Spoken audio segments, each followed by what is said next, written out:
যা করার সাবধানে করবেন কিন্তু। আমাদের মেয়ে যাতে বুঝতে না পারে তাকে গোপনে ধর্ষণ করা হচ্ছে। আরে, অজ্ঞান মানুষ কি করে বুঝবে?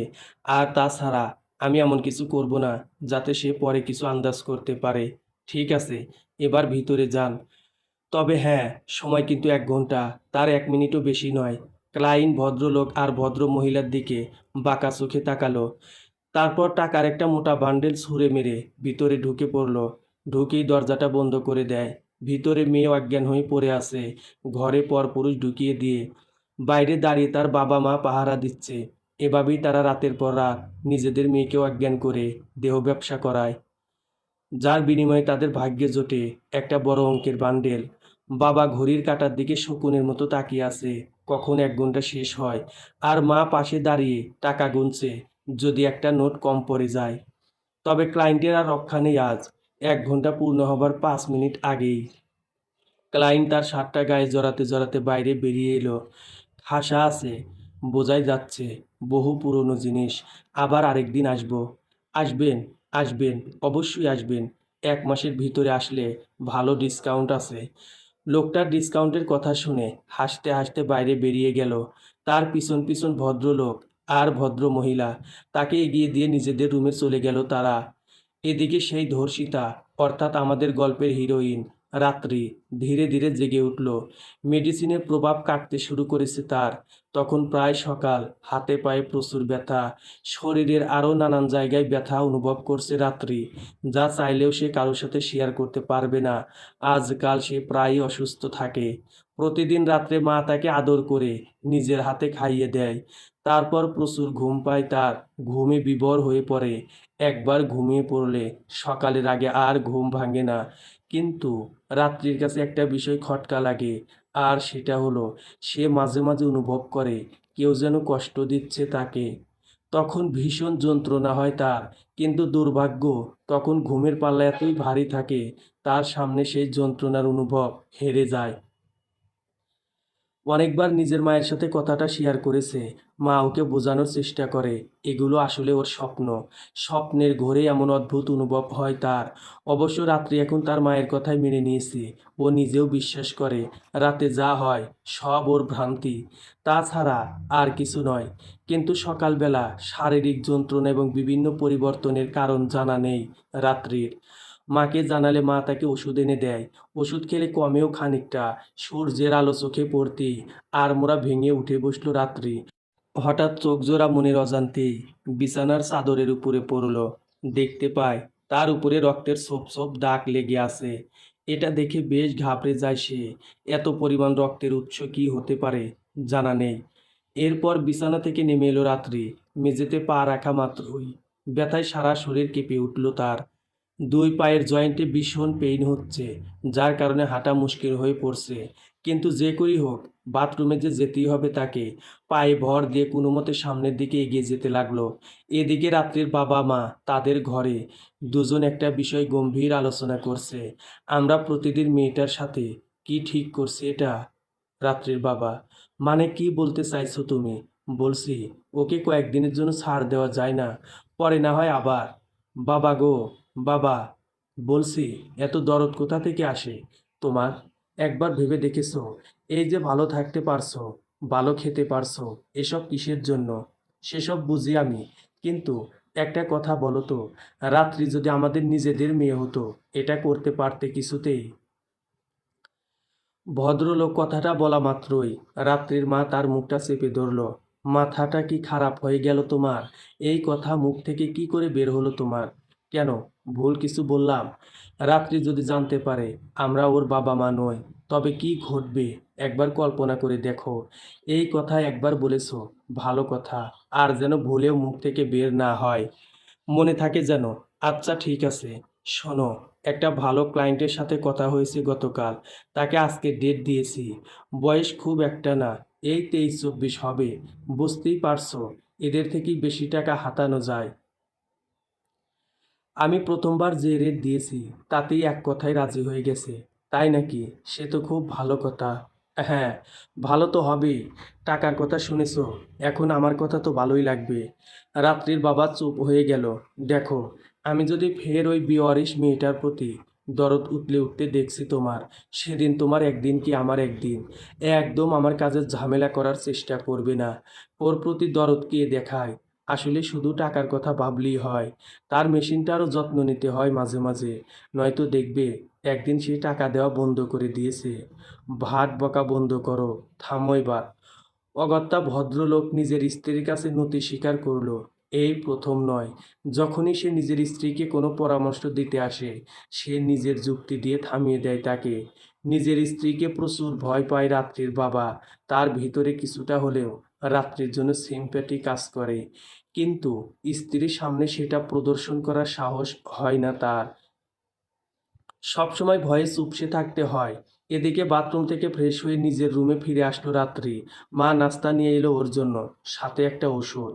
নাস্তাটা কর মা, আর এটাও খেয়ে নে। কিসের ওষুধ এটা? তোর ব্যথার। আর কি? তুমি জানলে কি করে আমার এখন ঔষধ প্রয়োজন? আমি কিছু বলিনি তো তোমায়। আরে মা, আমি তোর। মায়েরা সব বুঝতে পারে, তাদের বলতে হয় না। এত বক বক না করে খেয়ে নে। রাত্রি তার মায়ের সামনে খাবার খেতে লাগলো। রাত্রির মা রাতেই ক্লায়েন্টকে দেখে আন্দাজ করতে পেরেছিল সে বাড়াবাড়ি করে ফেলবে, তাই নিজে থেকেই ওষুধ নিয়ে এসেছে। না, মেয়েকে ভালোবেসে নয়, মেয়ে ওষুধকে সুস্থ না হলে রাতের কাজ হবে কি করে? আর কোনো কিছুর টেনশন না থাকলে এই টেনশন সবসময় মাথায় ঘোরে তার। মেয়েকে ভালো খাইয়ে পরিয়ে তাকে ক্লায়েন্টদের জন্য প্রস্তুত করে রাখতে এক চুলও কার্পণ্যতা করে না সে। একটু পরে ড্রয়িং রুম থেকে রাত্রির বাবার কণ্ঠস্বর ভেসে ভেসে আসলো। সে তার স্ত্রীকে ডাকছে। মা রাত্রিকে তার রুমে রেখেই নিচে নেমে আসলো। ড্রয়িং রুমে একজন বৃদ্ধ লোক বসে আছে। রাত্রির মা তাকে দেখেই চমকে উঠল। এ কি? আপনি আপনি আমাদের বাসায় কেন এসেছেন? আর তুমি ইনাকে কিছু বলছো না কেন? মহিলা তার স্বামীকে উদ্দেশ্য করে বলে, আরে, ইনি আগে কি বলতে চায় সেটা তো শোনো। এত বছর পরে আমাদের আবার কোনো দরকার পড়লো, কেন এসেছেন বলুন? আপনি ভয় পাবেন না, আমি থাকতে আসিনি এখানে। তো কেন এসেছেন? দেখুন, এমনিতেই অনেক টাকা দিয়েছে আপনাকে, এখন কিন্তু আর কিছু দিতে পারবো না। আমি টাকা চাইতে আসিনি, কিছু দিতে এসেছি, যা অনেক আগেই দেওয়া উচিত ছিল আমার। দিতে এসেছেন? কি দিতে এসেছেন? আজ থেকে প্রায় 15 বছর আগে, হ্যাঁ, 15 বছর আগে 20,000 টাকা দিয়ে আপনার থেকে একটা মেয়ে বাচ্চা কিনেছিলাম। তার কিছুই ভুলিনি আমরা। আপনি বড্ড বেশি কথা বলেন, আগে আমাকে আমার কথা শেষ করতে দিন। ভদ্র মহিলা চুপ হয়ে গেল। আমি যখন আমার 4 বছরের মেয়েকে বিক্রি করি আপনাদের কাছে, ওর ব্যবহৃত সমস্ত জিনিস সাথেই দিয়ে দিয়েছিলাম, কিন্তু তখন আমার একটা ভুল হয়ে যায়। একটা দামি জিনিস আমি দিতে ভুলে গিয়েছিলাম সেদিন। আজ সেটা ফেরত দিতে এসেছি। কি জিনিস? বৃদ্ধ লোকটা তার পকেট থেকে একটা সোনার লকেট বের করলেন। এই যে, এটা। আপনাদের আমি তখন বলিনি রাত্রি আমার নিজের মেয়ে নয়, ওকে ডাস্টবিনে কুড়িয়ে পেয়েছিলাম আমি। এরপর নিজের কাছেই রেখে দিই, লালন পালন করি। একদিন সুযোগ বুঝে বিক্রিও করে দিয়েছিলাম আপনাদের কাছে, কারণ আমি সব সময় ভালোই চেয়েছি ওর। আমি জানতাম আমার থেকে আপনাদের কাছে ও অনেক ভালো থাকবে। আর এই নিন ওর জিনিস, যা ওর গলার সাথে পেয়েছিলাম আমি। এটা নিন, আর আমাকে দায়মুক্ত করুন। সব বুঝলাম, কিন্তু এতদিন বাদে নিজের কর্তব্যের কথা মনে পড়লো আপনার। বিষয়টা খটকা লাগলো। আসলে আমি লকেটটা হারিয়ে ফেলেছিলাম বহু বছর পরে, গতকাল খুঁজে পাই। তাই আর দেরি করিনি, নয়তো অনেক আগেই ফেরত দিতাম। বৃদ্ধ লোক রাত্রির মায়ের হাতে লকেটটা দিল। লকেটটা হাতে পেয়েই তারাও বেশ চিন্তিত হয়ে পড়ে। এরপর ধীরে ধীরে লকেটটা খুলতে থাকে। ভিতরের দৃশ্য দেখে আঁতকে ওঠে দুজনেই। লকেটের ভিতরে দুটো ছবি, একটা রাত্রির বাবার, আরেকটা রাত্রির মায়ের। এটা সেই লকেট, যে লকেট তাদের বাচ্চার গলায় ছিল, আর সে মাত্র 1 মাস বয়সে হারিয়ে যায়। তারপর আর ভদ্র মহিলার কোনো বাচ্চা হয়নি। 4 বছর পরে এই লোকটার থেকে রাত্রিকে কিনে নেয় তারা। তবে কি রাত্রি কোনোভাবে এদেরই হারিয়ে যাওয়া সেই মেয়ে? কথাটা ভাবতেই বুক মোচড় দিয়ে উঠল তাদের। মুহূর্তেই মাথায় যেন গোটা আকাশ ভেঙে পড়ল। কি হলো? আপনাদের দুজনকে এরকম বিচলিত লাগছে কেন? কোনো সমস্যা হয়েছে কি? বৃদ্ধ লোকটা রাত্রির বাবা মাকে উদ্দেশ্য করে বলেন, না, আমরা ঠিক আছি। আচ্ছা, একটা কথা বলুন, আপনি রাত্রিকে প্রথম ঠিক কোন জায়গায় খুঁজে পেয়েছিলেন? আমার বাড়ির কাছেই। আমি ময়লা পরিষ্কারের কাজ করতাম তখন। রাস্তার ময়লা সংগ্রহ করে গাড়িতে নিয়ে যাওয়াই আমার ডিউটি ছিল। একদিন সকালবেলা কাজ করার সময় আমার এক লোক প্রথম রাত্রিকে ডাস্টবিনে পড়ে থাকতে দেখে। তারপর আমি ওকে নিজের সাথে নিয়ে যাই, আমার স্ত্রীর কোলে তুলে দিই। সেদিন আমার স্ত্রী কি পরিমাণ খুশি হয়েছিল বলে বোঝাতে পারবো না। কিন্তু দুর্ভাগ্য দেখুন, তার কিছু বছর পরেই আমার স্ত্রী মারা যায়। বড্ড একা হয়ে পড়ে রাত্রি। আমিও কাজের জন্য সময় দিতে পারতাম না ওকে।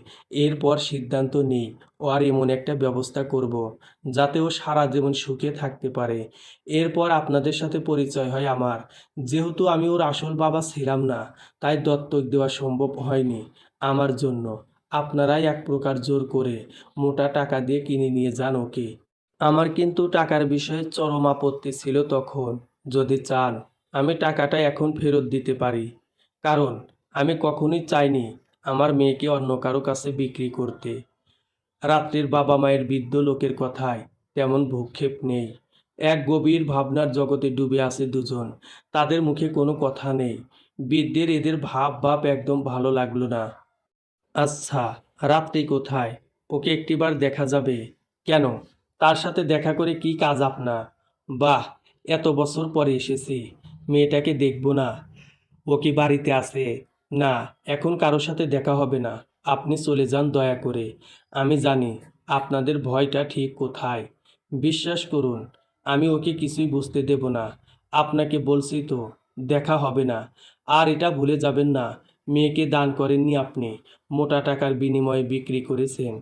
আপনার জোর খাটানোর জায়গা এটা নয়। বুঝতে পেরেছেন আশা করি। দয়া করে চলে যান। বৃদ্ধ বুঝতে পারল এদের সাথে কথা বলা বেকার। অগত্যা উঠে চলে গেল সে। এদিকে রাত্রির বাবা মা বিমর্ষ হয়ে বসে আছে। তারা এখনো জানে না রাত্রি সত্যিই তাদের মেয়ে কিনা। শুধুমাত্র একটা লকেট যথেষ্ট প্রমাণ হতে পারে না। লকেটটা তাদের মেয়ের গলা থেকে কোনোভাবে অন্য কারোর গলায়ও চলে যেতে পারে। আর এই বৃদ্ধ লোকটাই যে সব সত্যি বলছে, তার কি প্রমাণ? সব কিছু মিলিয়ে একটা গোলক ধাঁধার ভিতরে পড়ে গেল দম্পতি। একটু পরে তাদের কাছে একটা ফোন কল আসে। স্ক্রিনের দিকে তাকিয়ে দেখে আজকের ক্লায়েন্টের নম্বর। এটা দেখে বুক ধড়ফড় করতে লাগলো তাদের। কাঁপা কাঁপা হাতে রাত্রির মা ফোনটা রিসিভ করলো। হ্যাঁ, বলুন। শুনুন, কিছু কথা আছে আপনাদের সাথে। কি কথা? আমি কিন্তু সন্ধ্যার পরেই আসবো। বেশি রাত করা আমার পক্ষে সম্ভব নয়। মেয়েকে যেভাবে হোক ৮টা-৯টার ভিতরে রেডি করে রাখবেন। এটা কি বলছেন আপনি? এটা তো খুব চাপের হয়ে গেল। আমি এত কিছু জানি না। যেভাবেই হোক ম্যানেজ করে রাখবেন। টাকা নেবার সময়ে এক একটা নোট কতবার করে গুনে নিয়েছিলেন মনে আছে নিশ্চয়। লোকটা এই বলে কলটা কেটে দিল। ফোনটা হাতে ধপাস করে সোফার উপরে বসে পড়ল রাত্রির মা। এটা তুমি কি করলে? লোকটাকে কেন মুখের উপরে না করে দিলে না? রাত্রির বাবা ছুটে এসে তার স্ত্রীকে বলে, না করব? কিভাবে না করে দিতাম আমি? অ্যাডভান্স ১০,০০০ টাকা নিয়েছি, ভুলে গেছো? এখনো কি করে এই টাকা ফেরত দেব আমরা? সেই উপায় আছে? আমি এত কিছু জানি না রাত্রির মা। কিন্তু একটিবার ভেবে দেখো, রাত্রি যদি সত্যি আমাদের মেয়ে হয়ে থাকে, তখন নিজেদের কিভাবে ক্ষমা করব আমরা? আমাদের দুজনের ডুবে মরা ছাড়া উপায় থাকবে না তখন। সেই চিন্তা কি আমার নেই? কিন্তু এখন কি করব আমরা? তুমিই বলো। দেখো, ভয়ে আমার হাত পা ঠান্ডা হয়ে আসছে। এ কোন বাজে অবস্থায় ফাঁসিয়ে দিল আল্লাহ আমাদের, তিনিই ভালো জানেন। আমি লোকটাকে না করে দেব। ফোন লাগাও তুমি। নিজের মেয়ের জীবন নিয়ে এভাবে খেলতে পারবো না আমি। আগে না হয় না জেনে অনেক পাপ করেছি, কিন্তু এখন জেনে শুনে নিজের মেয়ের এই সর্বনাশ করতে পারবো না।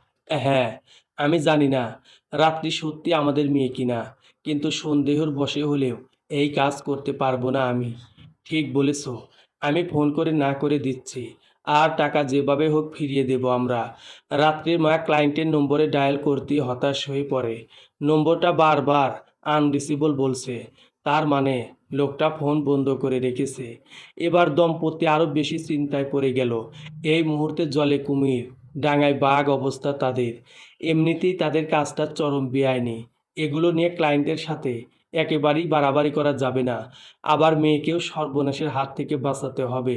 সারাদিন তাদের এই চিন্তার ভিতরে কেটে গেল। বিকেলবেলা বারান্দায় বসে দুজন নিজেদের ভিতরে আলোচনা করছে। রাত্রির মা, আমি একটা উপায় খুঁজে পেয়েছি, যদিও জানি না সেটা কতটা সফল হবে। কি উপায়? আমরা রাত্রিকে ওই লোকটা, মানে ওর পুরাতন বাবার কাছে রেখে আসি কিছুদিনের জন্য। ওনার কাছেই রাত্রি সব থেকে বেশি নিরাপদ থাকবে। এখানে আমাদের দুজনের উপরে যতই ঝড় বয়ে যাক না কেন, তার আঁচ অন্তত মেয়েটা পর্যন্ত পৌঁছবে না। এটা ভালো কথা বলেছ, কিন্তু আজ সকালে লোকটার সাথে যে ব্যবহার করছি দুজনে, এখন কোন মুখে যাবে তার কাছে সাহায্য চাইতে? সেটা নিয়ে তুমি ভেবো না এখন। উনি রাত্রিকে এখনো অনেক ভালোবাসেন। আমরা সাহায্য চাইলে না করতে পারবে না। ঠিক আছে, তাহলে তাই যাও। এক্ষুনি বেরিয়ে পড়ো, কথা বলো ওনার সাথে। যদি রাজি হয়, রাতের অন্ধকারে রাত্রিকে রেখে আসবো তার কাছে। রাজি হবে, আমি জানি, কিন্তু আমাদের উচিত একটি বারের জন্য হলেও ওনার কাছে যাওয়া, ওনার অনুমতি নেওয়া। রাত্রির বাবা মা চায় রাত্রিকে এই ক্লায়েন্টের থেকে কিছুদিনের জন্য দূরে রাখতে। এছাড়া কোনো উপায় নেই। ইতিমধ্যে ১ ডজনের উপর ক্লায়েন্ট বুক করে রেখেছে তারা। এত বড় ধকল সামলাতে রাত্রিকে সবার ছায়া থেকে দূরে পাঠানোর বিকল্প নেই। এই ভেবে রাত্রির বাবা বৃদ্ধের বাসার উদ্দেশ্যে রওনা দিল। তার বাসায় পৌঁছতে পৌঁছতে প্রায় সন্ধ্যা হয়ে গেল। দীর্ঘ ১৫ বছর পরেও এখানের সমস্ত পথঘাট জলের মতো পরিষ্কার ভদ্রলোকের কাছে। গাড়ি থেকে নেমে কিছু পথ হেঁটে যেতে হয়। চিপা গলি দিয়ে বৃদ্ধের বাসার উদ্দেশ্যে পা চালাতে লাগলো সে। এক পর্যায়ে পৌঁছেও গেল। দরজার কাছাকাছি আসতেই ভিতর থেকে একটা মেয়ে কণ্ঠস্বর ভেসে আসলো তার কানে। হঠাৎ সে তার পা জোড়া থামিয়ে দিল। জানালার ফাঁক দিয়ে উঁকি মেরে দেখার চেষ্টা করছে বৃদ্ধের ঘরের ভিতরে কে আছে। কারণ তার জানা মতে বৃদ্ধ এখানে একাই থাকে। তার ঘর থেকে মেয়েদের গলার আওয়াজ ভেসে আসা অস্বাভাবিক। জানালার ফাঁক দিয়ে ভিতরের দৃশ্য ভালো করে অনুধাবন করা যাচ্ছে না, তবুও সে আপ্রাণ চেষ্টা করছে কিছু দেখার জন্য। মেয়েটা কথা বলতে বলতে একসময় জানালার সামনে চলে আসলো। তাকে এক ঝলক দেখেই ভদ্রলোক চমকে উঠল। ভয়ে ২ পা পিছনে সরে গেল সে। হে খোদা, এটা কি দেখছি আমি! এ তো আমার মেয়ে রাত্রি, যাকে বাড়িতে রেখে এসেছি আমি। আর ও এই সময়ে এখানেই বা কি করছে? দেখে তো এদের বহুদিনের পরিচিত মনে হচ্ছে। যদি তাই হয়, এই বৃদ্ধ সকালে সব অস্বীকার করলো কেন? নিজের কাছে নিজেই প্রশ্ন ছুড়ে দিল রাত্রির বাবা। আতঙ্ক আর বিস্ময়ে গলা শুকিয়ে যেতে লাগলো তার। মেয়েটা এক পর্যায়ে জানালার একেবারে কাছে চলে আসলো। এরপর কাউকে কিছু বোঝার সুযোগ না দিয়ে হঠাৎ জানালাটা খুলে ফেলল। রাত্রির বাবা স্পষ্ট দেখতে পাচ্ছে তার সামনে তার মেয়ে দাঁড়িয়ে আছে। মেয়েটাও হতবাক। দুজনে দু প্রান্ত থেকে স্থির হয়ে দুজনের দিকে তাকিয়ে আছে। এরপর ঘোর কাটতেই রাত্রির বাবা ঘরের ভিতরে ছুটে যায়। উল্লেখ্য দরজাটা ভিতর থেকে খোলা ছিল। উনি বুঝতে পারেননি আগে সেটা। ঘরের ভিতরে ঢুকে ভদ্রলোক নিজের মেয়েকে খুঁজতে থাকে, কিন্তু কোথায় তাকে খুঁজে পাওয়া যাচ্ছে না। এইটুকু সময়ের ভিতরে একটা মানুষ কোথায় উধাও হয়ে যেতে পারে মাথায় ঢুকছে না তার। এক পর্যায়ে বৃদ্ধ লোকটা ভিতরে রুম থেকে বেরিয়ে আসলেন। তিনি রাত্রির বাবাকে এই সময় নিজের ঘরে দেখে অবাক বনে গেলেন।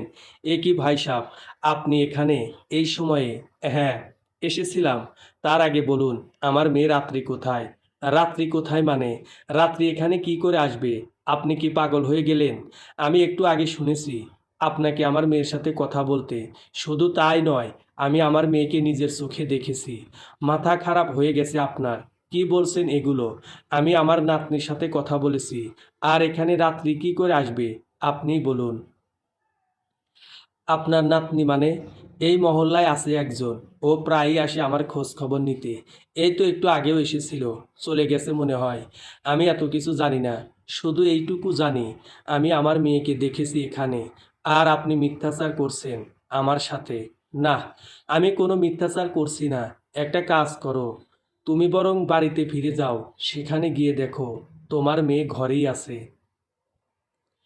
আমি নিজে আজ সকালে ওর সাথে দেখা করার কত চেষ্টা করলাম, কিন্তু তোমরা আমায় সেটা করতেই দিলে না। এখন কি না এই দাবি করছো রাত্রি আমার কাছে আছে? আরে, তোমার মেয়ে আমার কাছে কি করে থাকবে ভেবে দেখো। রাত্রির বাবার এখনো মনে আছে, সে রাত্রিকে স্পষ্ট দেখেছে। তার নিজের চোখের সামনে রাত্রি দাঁড়িয়েছিল। এত বড় দেখার ভুল সে কিছুতেই করতে পারে না, এইটুকু নিশ্চিত। অজ্ঞতাবিদদের ঘর থেকে বেরিয়ে এলো সে। তার কাছে যে সাহায্যের জন্য এসেছিল সেটা আর উল্লেখ করাই হলো না। একবার ভাবলো বাসায় ফোন দিয়ে স্ত্রীর সাথে কথা বলবে, রাত্রি সত্যিই নিজের ঘরে আছে কিনা। কিন্তু দুর্ভাগ্য, সেই সময়ে কলটাও লাগছিল না।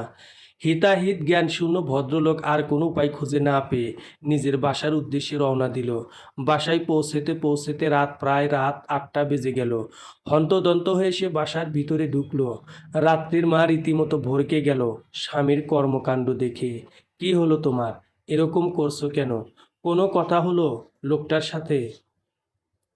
না, কোনো কথা হয়নি। কথা হয়নি মানে? কথাই হয়নি তো তোমায় কেন পাঠালাম আমি? এ বিষয়ে পরে কথা বলছি। আগে বলো, তোমার মেয়ে কোথায়? কোথায় আবার? ঘরেতেই আছে। আর কোথায় থাকবে? সন্ধ্যার পরে কি ও কোথাও গিয়েছিল আজকে? কি আবোল তাবোল বলছো? রাত্রিকে চেনো না তুমি? ও রাত্রিবেলা বাইরে যাবার মেয়ে। তোমার থেকে এত ব্যাখ্যা শুনতে চাচ্ছি না। আগে বলো, ও যে সন্ধ্যার পরে বাইরে যায়নি এই বিষয়ে তুমি পুরোপুরি নিশ্চিত কিনা? তুমি কি তোমার মেয়েকে পাহারা দেবার জন্য বলে যাওনি আমায়? তাহলে এসব কেন বলছো? তার মানে তুমি নিশ্চিত নও? না, আমি কাজ করছিলাম। তবে ও কোথাও গেলে আমাকে তো বলতো। তাছাড়া আমি এইটুকু বলতে পারি, ও কোথাও বেরোয়নি, নিজের ঘরেই ছিল। তুমি একটা কাজ করো, রাত্রিকেই জিজ্ঞেস করে নাও। আমার সাথে শুধুই তর্ক করে যাচ্ছ তখন থেকে। দম্পতি রাত্রির ঘরের দিকে এগুলো। দরজা ভিতর থেকে বন্ধ করা। কলিং বেল প্রেস করতে ভিতর থেকে একটু পরে রাত্রি বেরিয়ে এলো। নাও, এবার তোমার মেয়েকে জিজ্ঞেস করো। রাত্রির মা টিপ্পনি কেটে তার স্বামীকে উদ্দেশ্য করে বলল, কি হয়েছে মা, তোমরা এভাবে ছুটে আসলে কেন? আজ সন্ধ্যার পরে কোথাও কি বেরিয়েছিলি তুই? তোর বাবাকে বল। না তো, আমি কোথায় যাব? তাছাড়া আমি কোথাও গেলে তো মাকে সাথে নিয়েই যাই। আমি কোথাও যাইনি। নাও, এবার নিজের কানই শুনে নাও। কি বলছে তোমার মেয়ে? তুই সত্যি বলছিস তো? দেখ, আমি তোকে সন্ধ্যার পরে একটা জায়গায় দেখেছি। আর আমি নিশ্চিত সেটা মনের বা চোখের ভুল নয় আমার। মা, বাবা কি বলছে এগুলো? তুমি বুঝাও তাকে। তুই ঘরে যা তো মা। আমি বুঝাচ্ছি তোর বাবাকে। মাথা খারাপ হয়ে গেছে আজ উনার। এরপর রাত্রি নিজের মায়ের কথা মতো ওর বাবার মুখের উপর ঘরের দরজাটা বন্ধ করে দিল। ভদ্রলোক হতবাক দৃষ্টিতে তাকিয়ে আছে সেই দিকে। রাত্রির মা তাকে বুঝিয়ে নিচে নিয়ে এলো। একটু পরে তাদের বাড়িতে একটা অচেনা নম্বর ফোন কল আসলো। ফোনটা রিসিভ করতেই ওপাশ থেকে পুরুষ কণ্ঠ ভেসে আসে। আমি কি আমান সাহেবের সাথে কথা বলছি? রাত্রির বাবার নাম আমান খান। উনি হ্যাঁ বোধক উত্তর দিলেন। হ্যাঁ, আমি আব্দুর আমান। আপনার জন্য একটা ভালো খবর আছে। ভালো খবর? কিসের ভালো খবর? আশ্চর্যবোধক প্রশ্ন। প্রায় 15 বছর আগে আপনার মেয়ে হারিয়ে গিয়েছিল না? হ্যাঁ। তো? আমরা আপনার মেয়েকে খুঁজে পেয়েছি। খুঁজে পেয়েছি বলা ঠিক হবে না। একটা লোক আপনাদের মেয়েকে চুরি করেছিল। সে চোর নিজেই এসে স্বীকারোক্তি দিয়েছে আমাদের কাছে। সাথে আপনার মেয়েকেও নিয়ে এসেছে সে। লোকটার কথা শুনে হাত থেকে মোবাইলটা মেঝের উপরে পড়ে গেল আমান সাহেবের। স্ত্রী এই দৃশ্য দেখে ছুটে আসলো তার দিকে। এ কি, কি হলো তোমার আবার? আমি কিছু বুঝতে পারছি না রাত্রির মা। মাথা ঘুরছে আমার। কেন, কি হয়েছে? আমাদের মনে হয় কোথাও একটা মারাত্মক ভুল হচ্ছে। ভুল? কিসের ভুল? এইমাত্র একজন পুলিশ অফিসার ফোন দিয়ে কি বলল জানো? সে বলছে আমাদের মেয়েকে নাকি খুঁজে পাওয়া গেছে। কি? আমাদের মেয়েকে খুঁজে পাওয়া গেছে মানে? কে খুঁজে পেল তাকে? আর কিভাবেই বা পেল? অবাক আর বিস্ময়ের ভঙ্গিতে প্রশ্ন। আমি এত কিছু তো জানি না। তবে সে বলল যে লোকটা আমাদের মেয়েকে চুরি করে নিয়েছিল সে নিজে থেকে নাকি ধরা দিয়েছে। কি বলছো? তুমি এগুলো। যদি তাই হয়ে থাকে তাহলে রাত্রিকে, যাকে নিজেদের মেয়ে ভাবছি আমরা, আমি সত্যি কিছুই বুঝতে পারছি না। আমাদের মেয়ে যদি সত্যিকার অর্থে ফিরিয়ে আসে তাহলে সেটা তো খুশির খবর। অন্যদিকে রাত্রি, ও যদি আমাদের মেয়ে না হয় তবে ছোটবেলার লকেট পাওয়া গেল কি করে ওর কাছে? আমি সেটাই ভাবছি। বৃদ্ধ লোকটা তো নিজের মুখে স্বীকার করলো লকেটটা সে নিজে রাত্রির থেকে পেয়েছে, যার ভিতরে এখনো আমাদের দুজনের ছবি জ্বলজ্বল করছে। শোনো, আমরা এগুলো নিয়ে পরে ভাবার অনেক সময় পাবো। এখন আমাদের যেটা করতে হবে সেটা হলো ওই পুলিশের কাছে যাওয়া যে আমাদের মেয়ের খোঁজ দিয়েছে। দেখো, আমরা তাকে চিনি না জানি না, শুধু একটা ফোন কলের ভিত্তিতে এতটা বিশ্বাস করা ঠিক হবে? বিশ্বাস পুরোপুরি আমিও করছি না এই মুহূর্তে, কিন্তু আমাদের তো একটি বার গিয়ে সত্যি মিথ্যেটা যাচাই করে আসা উচিত। তাতে তো আর সমস্যা নেই, যা ভালো বোঝো তুমি। তবে আমার কিন্তু ভয় হচ্ছে খুব।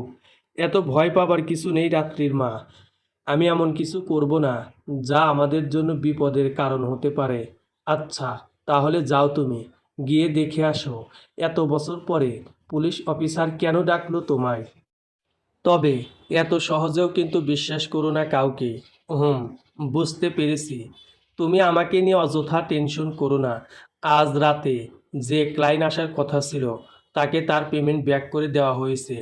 আপাতত আজকের দিনের জন্য রাত্রি একটু প্রশান্তি পাবে। আজ আর তার খাবারের সাথে ঘুমের ওষুধ মেশানোর কোনো প্রয়োজন পড়েনি। রাতে ঘুমের ঘোরে নিজেকে আঘাতে জর্জরিত হতেও অনুভব করছে না আজ রাত্রি। সব কিছু মিলিয়ে আজকের রাতটা তার জন্য পুরোপুরি অন্যরকম। ওর দিক থেকে বিচার করলে আজকের রাতটা একটু অস্বাভাবিক। কারণ অন্যান্য রাতে এতগুলো দিন ধরে যেভাবে কেটে এসেছে আজ আর সেইভাবে কাটছে না। পরের দিন সকালবেলা স্ত্রী আর মেয়ের থেকে বিদায় নিয়ে আমান সাহেব, অর্থাৎ রাত্রির বাবা, বেরিয়ে পড়লেন। পুলিশ অফিসার যে ঠিকানা দিয়েছে সেটা তার বাসা থেকে বেশ অনেকটাই দূরে। যেতে যেতে প্রায় 2 ঘন্টার মতো লেগে গেল তার। এখানে আসতে বেশ বেগ পেতে হয়েছে তাকে, কারণ এই জায়গায় সে একেবারেই নতুন, আগে কখনো আসেনি। অনেক খুঁজে বাড়িটা বের করলো আমান সাহেব। বাড়ির বাইরে দাঁড়িয়ে অফিসারকে ফোন দিল সে। আমি পৌঁছে গেছি স্যার, এই তো আপনার বাড়ির সামনেই দাঁড়িয়ে আছি। বাহ, ভালো খবর। গেট দারোয়ানকে আমার কথা বলুন, সে নিজেই ভিতরে আসার পথ দেখিয়ে দেবে। আচ্ছা, রাত্রির বাবার একটা বিষয়ে বেশ সন্দেহ হচ্ছে, কারণ লোকটা একজন পুলিশ অফিসার। তাহলে সে তাকে থানায় না ডেকে নিজের বাড়িতে ডাকলো কেন? এমনিতেই আইনের সংস্পর্শে যেতে ভীষণ ভীতি আমান সাহেব আর তার স্ত্রীর, আর সেটাই স্বাভাবিক। যারা সবার আড়ালে কুকর্ম করে বেড়ায় তাদের আইনকে ভয় পাওয়াটাই স্বাভাবিক। নেহাত এই বিষয়টা তার নিজের মেয়েকে জড়িয়ে, তাই বাধ্য হয়ে এখানে ছুটে এসেছে আমান সাহেব। ভিতরে ঢুকে ভয় আরও বেড়ে গেল তার। এত বড় বাড়ি, অথচ কোনো লোকজন নেই। বাড়ির প্রধান দরজা দিয়ে ভিতরে ঢুকলো সে।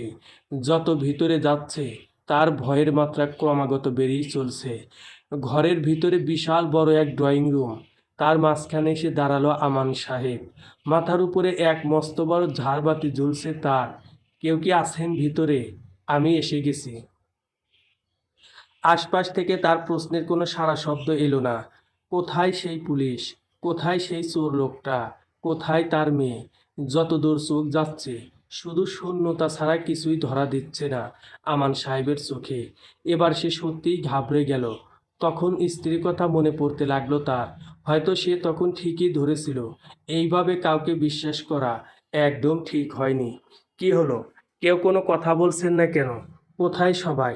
স্যার, আমি এসে গেছি। আমান সাহেব পকেট থেকে ফোনটা বের করে সেই পুলিশ অফিসারের নম্বরে ডায়াল করবে, ঠিক তখনই ঘরের লাইট অফ হয়ে গেল। চারপাশে পিনপতন নীরবতা। এর মাঝে সে বুঝতে পারল কেউ পিছন থেকে এগিয়ে আসছে তার দিকে। তার পায়ের আওয়াজ স্পষ্ট শোনা যাচ্ছে। হঠাৎ সে কিছু বুঝে ওঠার সুযোগ না দিয়ে আমান সাহেবের মাথায় লাঠি দিয়ে সজোরে আঘাত করল। মুহূর্তে এক অস্ফুট চিৎকারে মাটিতে লুটিয়ে পড়ল সে। তার মাথা দিয়ে উষ্ণ রক্ত গড়িয়ে পড়ছে। ঠিক তখন আবার ঘরের লাইট অন হয়ে গেল। নিচে মেঝেতে পড়ে আছে আমান সাহেব, আর তার মাথার কাছেই দাঁড়িয়ে তার স্ত্রী, অর্থাৎ রাত্রির মা, যার হাতে একটা লাঠি, আর সেই লাঠির আগা থেকে ফোঁটা ফোঁটা রক্ত মেঝের উপরে পড়তে লাগলো। স্বামীকে এই অবস্থায় দেখে সে ভীষণ খুশি, কারণ সে যা চেয়েছিল ঠিক সেটাই হলো। চোখ মেলে নিজেকে বাড়ির বিছানার উপরে দেখতে পায় আমান সাহেব। পাশে দাঁড়িয়ে তার মেয়ে রাত্রি কান্না করছে, আর স্ত্রী মনমরা ভাব নিয়ে দাঁড়িয়ে আছে। ধীরে ধীরে আমান সাহেবের পূর্বের সকল ঘটনা মনে পড়তে লাগলো। সেই পুলিশের বাড়িতে যাওয়া, তাকে কোথাও খুঁজে না পাওয়া, হঠাৎ লাইট অফ হয়ে যাওয়া, তারপর কেউ পিছন থেকে এসে মাথার উপরে আঘাত করা, সবটা চোখের সামনে পরিষ্কার হতে লাগলো আমান সাহেবের। কিন্তু এত কিছুর ঘটার পরেও সে নিজের বাড়িতে কি করে এলো বুঝতে পারছে না। এ কি, আমি এখানে এলাম কি করে? অস্ফুট স্বরে নিজের স্ত্রীর প্রতি প্রশ্ন আমান সাহেবের। তোমাকে আমি কতবার বলেছি এইভাবে কারো মুখের কথা বিশ্বাস করো না, শুনলে না তো আমার কথা। আজ তোমার ভালো মন্দ কিছু হয়ে গেলে আমাদের কি হতো? এই বলে ভদ্র মহিলা কান্না জুড়ে দিলেন। আচ্ছা মানছি ভুল করেছি আমি, কিন্তু আমি বাড়িতে কি করে এলাম সেটা তো বলো। বাবা, তুমি একদম কথা বলো না। ডাক্তার এমনিতেই বেশি চাপ নিতে বারণ করেছে তোমায়। আমাকে কেউ আঘাত করে ফেলে দিয়েছিল, এইটুকু মনে আছে আমার। এরপর কি ঘটেছে আমি কিছু জানি না। তোমরা দয়া করে বলবে আমি বাড়িতে কি করে এলাম। এটা না জানতে পারলে আমি আরো বেশি মানসিক অশান্তিতে থাকবো। বুঝতে পারছো না কেন তোমরা? মা তোমাকে বাড়িতে নিয়ে এসেছে। আর রাত্রির কথা শুনে অবাক হয়ে গেলেন আমান সাহেব। কি রাত্রির মা, তুমি আমাকে খুঁজে পেলে কি করে? আর তুমি তো বাড়িতেই, মানে এখানেই ছিলে। তাহলে আমি এরকম কিছু আন্দাজ করেছিলাম তোমার সাথে হয়তো খারাপ কিছু ঘটবে, তাই লুকিয়ে তোমার পিছন পিছন ফলো করি। যখন তুমি ওই বাড়িতে ঢুকেছো আমি আড়ালে লুকিয়েছিলাম। এরপর যখন দেখি তোমার ফিরতে দেরি হচ্ছে আমার সন্দেহ হয়। তারপর বাড়ির ভিতরে ঢুকি আমি। তারপর এরপর দেখতে পাই ঘরের ভিতরে তুমি অজ্ঞান হয়ে পড়ে আছো। আর ঠিক তখন কেউ আমার উপস্থিতি বুঝতে পেরে ঘটনাস্থল থেকে পালিয়ে যায়। কে ছিল সে? তুমি তাকে দেখতে বা চিনতে পেরেছো? না, এমনিতেই তখন ঘরে বেশ অন্ধকার ছিল, কিন্তু তার ভিতরেও তোমাকে চিনতে ভুল হয়নি আমার। কিন্তু দুর্ভাগ্য, ওই লোকটার চেহারা দেখতে পাইনি আমি। এটাও জানি না সে কোথায় পালিয়ে গেছে। তুমি একবারের জন্য ওর মুখটা দেখতে পেলে ভালো হতো। আমিও জানতে পারতাম কে পিছন থেকে এইভাবে ছুরি মারার চেষ্টা করছে আমায়। তখন এত কিছু মাথায় ছিল না আমার। আল্লাহর কাছে লাখ লাখ শুক্রিয়া, উনি তোমার মারাত্মক কোনো ক্ষতি হতে দেননি। রাত্রি এইটুকু জানে যে ওর বাবার ক্ষতি করতে চেয়েছিল কেউ, কিন্তু এর আগের কোনো ঘটনা জানা নেই ওর। বাবা মায়ের কথার অনেক কিছুই বুঝতে পারে না সে। আর কি করি বা বুঝবে? বাবা মা ওর সামনে কিছু প্রকাশ করতে গেলে নিজেদেরই যে ফেঁসে যেতে হয়। আমান সাহেব মাথায় আঘাত পাওয়াতে ডাক্তার তার মাথায় একটা ব্যান্ডেজ বেঁধে দিল, আর সাথে কিছু মেডিসিন। রাত্রির মা তাকে সেবা শুশ্রূষা করে সুস্থ করে তোলায় দিন রাত এক করে দিচ্ছে। কিন্তু কে জানে এসবই তার লোক দেখানো। এর পিছনে যে অন্য কোনো রহস্য লুকিয়ে আছে সেটা সবারই অজানা। রাত প্রায় 11টা। বাসার সবাই ঘুমিয়ে পড়েছে। এখন আর রাত্রিদের বাড়িতে আগের মতো প্রতি রাতে রুটিন করে ক্লায়েন্ট আসে না। রাত্রির মা একে একে পেমেন্ট ফেরত দিচ্ছে সবাইকে, যদিও এই কাজের জন্য প্রচুর বেগ পেতে হয় তাকে। হঠাৎ ভদ্র মহিলার ফোনটা বেজে উঠল। পাশ ফিরে দেখে স্বামী অঘরে ঘুমোচ্ছে। তাড়াতাড়ি বিছানা ছেড়ে বারান্দায় চলে গেল সে। বারান্দায় কারো সাথে চুপি চুপি ফোন আলাপ সেরে নিচে নেমে আসলো। তারপর বাড়ির মেইন দরজা খুলে চোরের মতো এদিক ওদিক তাকাতে তাকাতে বাইরে চলে যায়। কি ব্যাপার, এত রাতে এভাবে চলে এলে কেন? রাত্রির মায়ের উদ্বিগ্ন স্বরে প্রশ্ন। তো আর কি করব, কাজটা তো করতে পারলে না তুমি, সবটা ঘেঁটে ঘ করে দিলে। আমি কি ইচ্ছে করে করেছি নাকি? তখন কি করে বুঝবো কেউ বাড়ির ভিতরে এসে পড়বে? তোমার কি কাজটা আর একটু সাবধানে করা উচিত ছিল না? আমি সত্যি বুঝতে পারিনি শেষে এভাবে গন্ডগোল পেকে যাবে। কত বড় সুযোগ হাতছাড়া হয়েছে, আজ হয়তো বুঝতে পারছো না তুমি। আমার তোমার উপরে উল্টো রাগ হচ্ছে এখন। দেখো, এটা রাগারাগি করার সময় নয়। আজকে ওকে মারতে পারিনি তো কি হয়েছে? সুযোগ আবারও আসবে। হ্যাঁ, সেই আশাতেই থাকো। আমার মনে হয় না এমন সুযোগ আর কোনোদিন পাবো। ইচ্ছে করছে ওকে এখনই গিয়ে শেষ করে দিই, কিন্তু সেটা করার উপায় নেই। হ্যাঁ, বাড়ির ভিতরে বসে কিছুই করা যাবে না।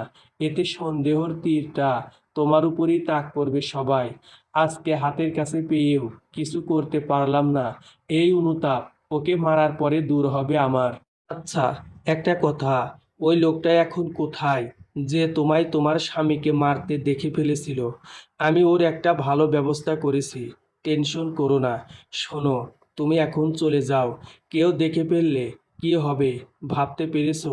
সেই কারণেই তো রাতের বেলায় দেখা করতে আসলাম।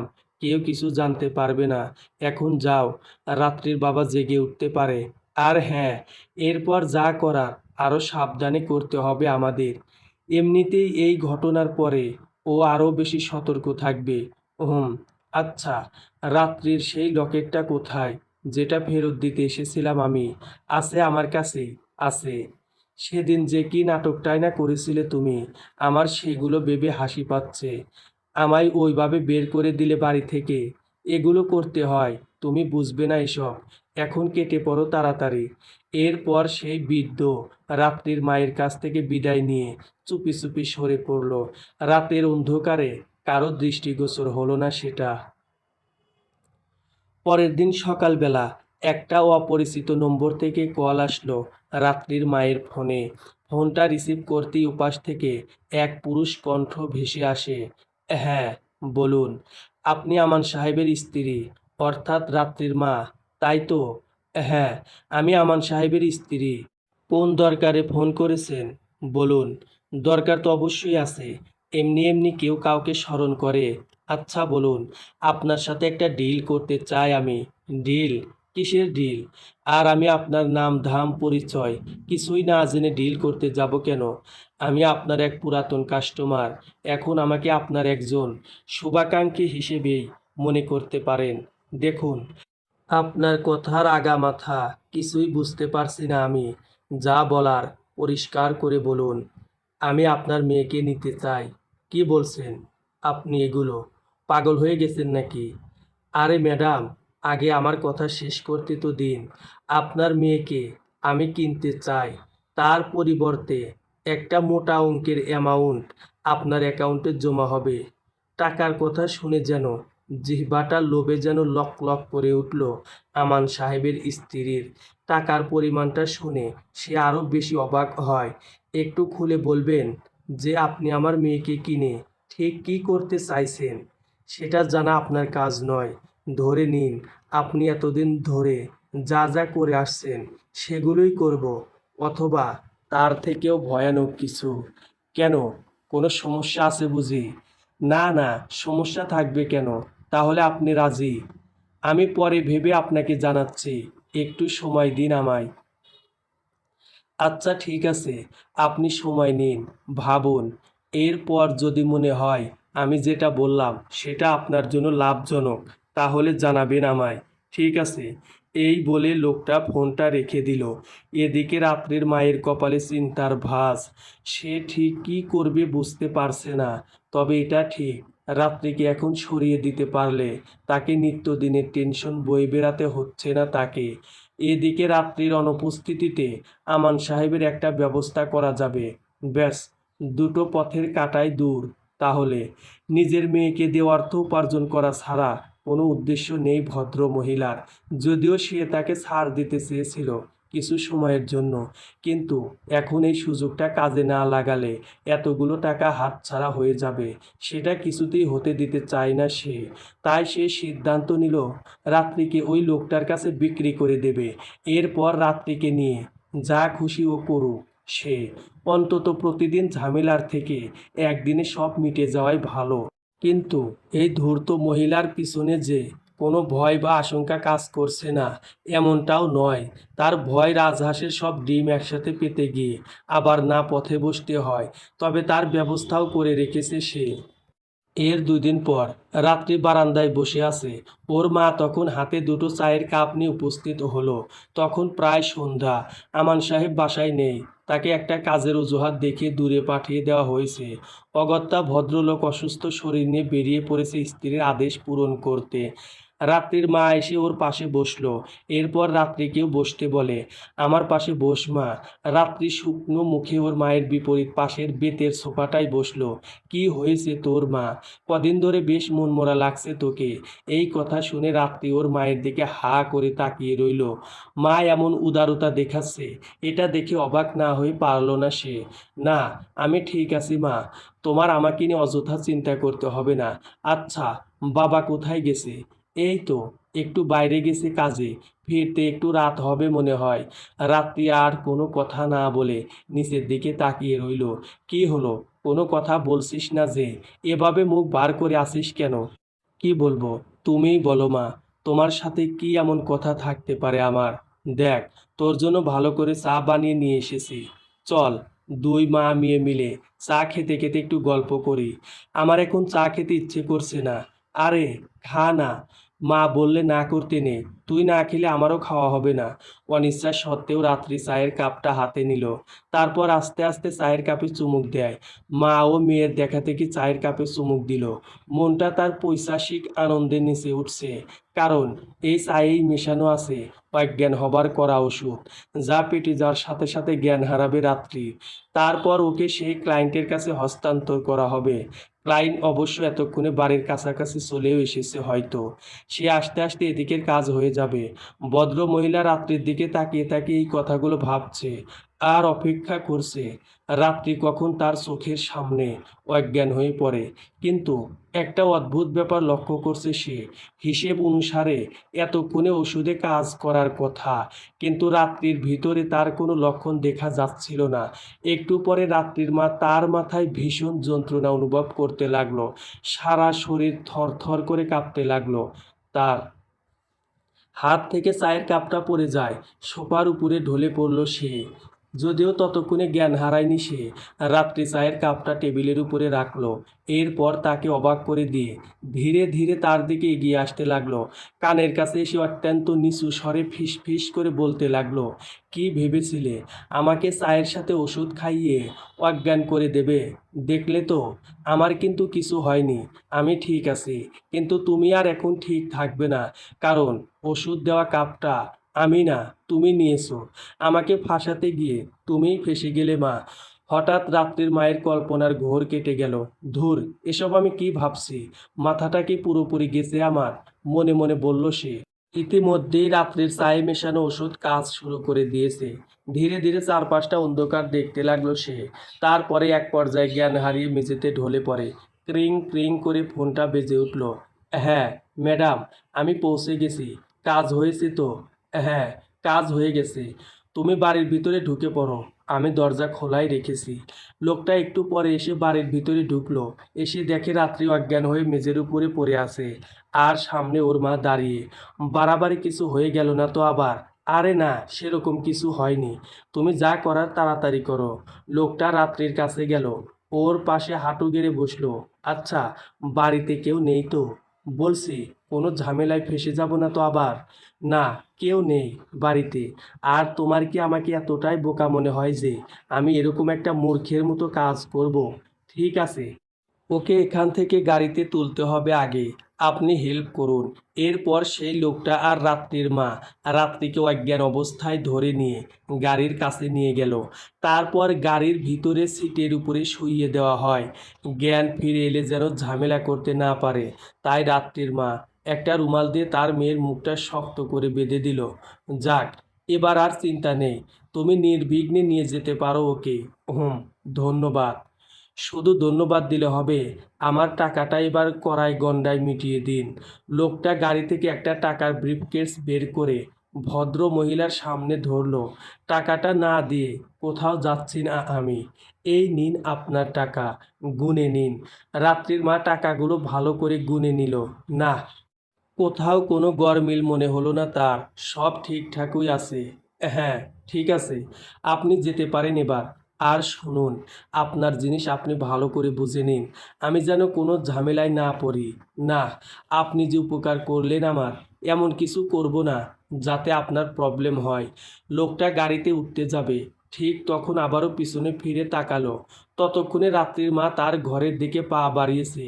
একটা কথা বলি ম্যাডাম, যদিও এটা আমার ইখতিয়ারের ভিতরে পড়ে না, তারপরেও জিজ্ঞেস না করে পারলাম না। কি কথা? আচ্ছা, রাত্রি আপনার নিজের মেয়ে তো? মানে, আপনি তো ওর মা। তাহলে মেয়েকে অন্যের কাছে কিছু টাকার বিনিময়ে? এত জেনে তোমার কি কাজ বাপু? যা চেয়েছো পেয়েছো তো, এবার মানে মানে কেটে পড়ো। আপনি চাইলে আমার প্রশ্নের উত্তর দিতে পারেন, নির্ভয়ে দিতে পারেন। বললাম না আপনার কোনো ক্ষতি হয় এমন কাজ করব না আমি। হ্যাঁ, আমার মেয়ে। আমি নিজের ইচ্ছেতেই মেয়েকে বিক্রি করে দিচ্ছি। এতে যদি তোমার মনে হয় আমি অনেক খারাপ মা, তাহলে মনে রেখো তুমিও কিন্তু সাধু পুরুষ নও। ঠিক আছে, এবার আসি তাহলে। ভালো থাকবেন। রাত্রির মা আর কোনো কথায় ভ্রূক্ষেপ না করে হন হন করে ঘরের ভিতরে চলে গেল। মেইন দরজা বন্ধ করার আগে একবার বাইরের দিকে উঁকি মেরে তাকালো সে। ততক্ষণে লোকটার গাড়িটা ছেড়ে দিয়েছে। সে তিয়াস নামে নিজের পরিচয় দিয়েছে। তাছাড়া তার দাবি ছিল সে একজন পুরাতন ক্লায়েন্ট। অথচ একে রাত্রির মা কোনোদিন দেখেছে বলে বা আলাপ হয়েছে বলে একটি বারের জন্য হলেও মনে হলো না। তার থেকেও বড় কথা, লোকটার চেহারা আচার আচরণ দেখে মোটেও বোঝা যায় না সে এই লাইনের মানুষ। পুরো ব্যাপারটাই বেশ বেখাপ্পা লেগেছে। যদিও এই খটকাগুলো যে প্রথমবারের মতো রাত্রির মায়ের মনে উদয় হচ্ছে এমন নয়, এর আগেও হয়েছে। কিন্তু এতগুলো টাকার কাজে সমস্ত খটকা, মনের প্রশ্ন পাত্তা পায়নি তখন। এখন যেহেতু টাকা নেওয়া হয়ে গেছে, সব সংশয় এসে একে একে জমা হচ্ছে। লোকটা যা বলছে সত্যি তো? কি তার পরিচয়? এতগুলো টাকা দিয়ে রাত্রিকে কিনে নেবার উদ্দেশ্য কি তার? যদি মনে ভোগ করার লালসা থেকে থাকতো, সেটা সে যখন তখন এসে মিটিয়ে নিতে পারতো। তাই বলে মানুষটাকেই কিনে নিল সে। এদিকে তিয়াস সাহেবের গাড়ি এগিয়ে চলছে আপন গতিতে। তার পিছনের সিটে রাত্রির দেহ অজ্ঞান অবস্থায় পড়ে আছে এখনো। বারবার কল আসছে তার ফোনে। সেগুলো ইগনোর করে মনোযোগ দিয়ে ড্রাইভ করতে লাগলো সে। এক পর্যায়ে সে নিজের গন্তব্যে পৌঁছে গেল। সেখানে তার জন্য কেউ অপেক্ষা করে আছে। তিয়াসকে দেখে সে একটা মুচকি হাসি দিল। বাহ, কাজটা করে ফেলেছো তাহলে। হ্যাঁ, এই দেখুন। আচ্ছা, টাকাগুলো যে নকল, বুঝতে পারেনি তো? বা সন্দেহ করেনি তো? না, কিছু সন্দেহ করেনি। আমি যতটা চালাক ভেবেছিলাম তাকে, ভদ্র মহিলা ততটাও চালাক নন। এবার গাড়ি থেকে তাড়াতাড়ি নামাও ওকে। না জানি বেচারি কত কষ্ট পাচ্ছে। তিয়াশার লোকটা রাত্রিকে ধরে একটা ঘরের ভিতরে নিয়ে যায়। একটা বিছানার উপরে শুইয়ে দেওয়া হলো তাকে। এরপর তারা অপেক্ষা করতে থাকে কখন ওষুধের প্রভাব কাটবে। একটু পরে তাদের অপেক্ষার অবসান ঘটিয়ে রাত্রির ওষুধের প্রভাব কাটতে লাগলো।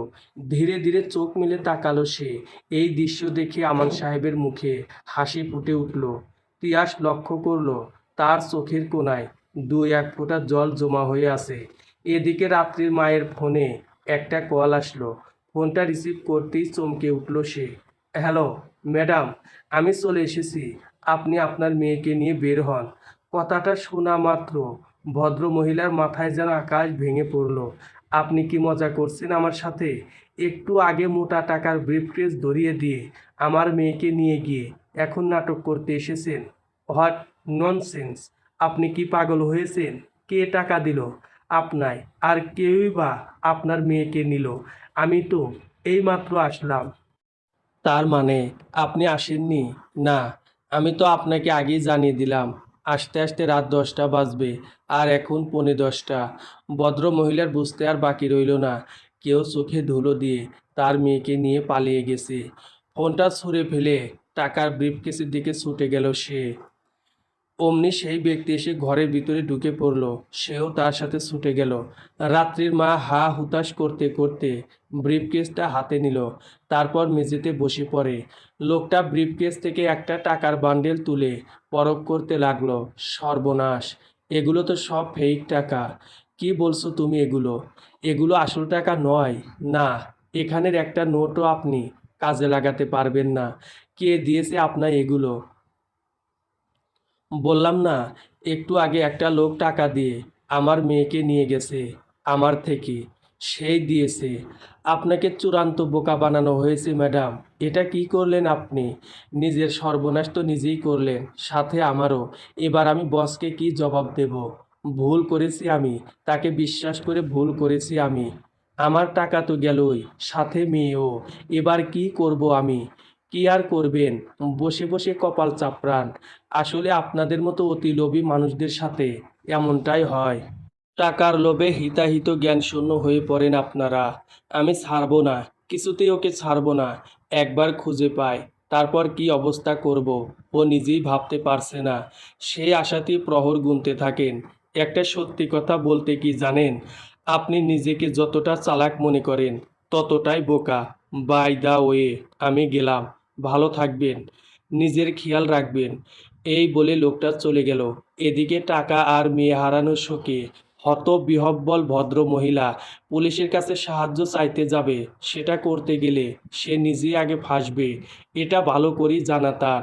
তাই এই মুহূর্তে হাত পা গুটিয়ে থাকা ছাড়া কোনো উপায় দেখতে পাচ্ছে না সে। এদিকে রাত্রির জ্ঞান ফিরে এসেছে।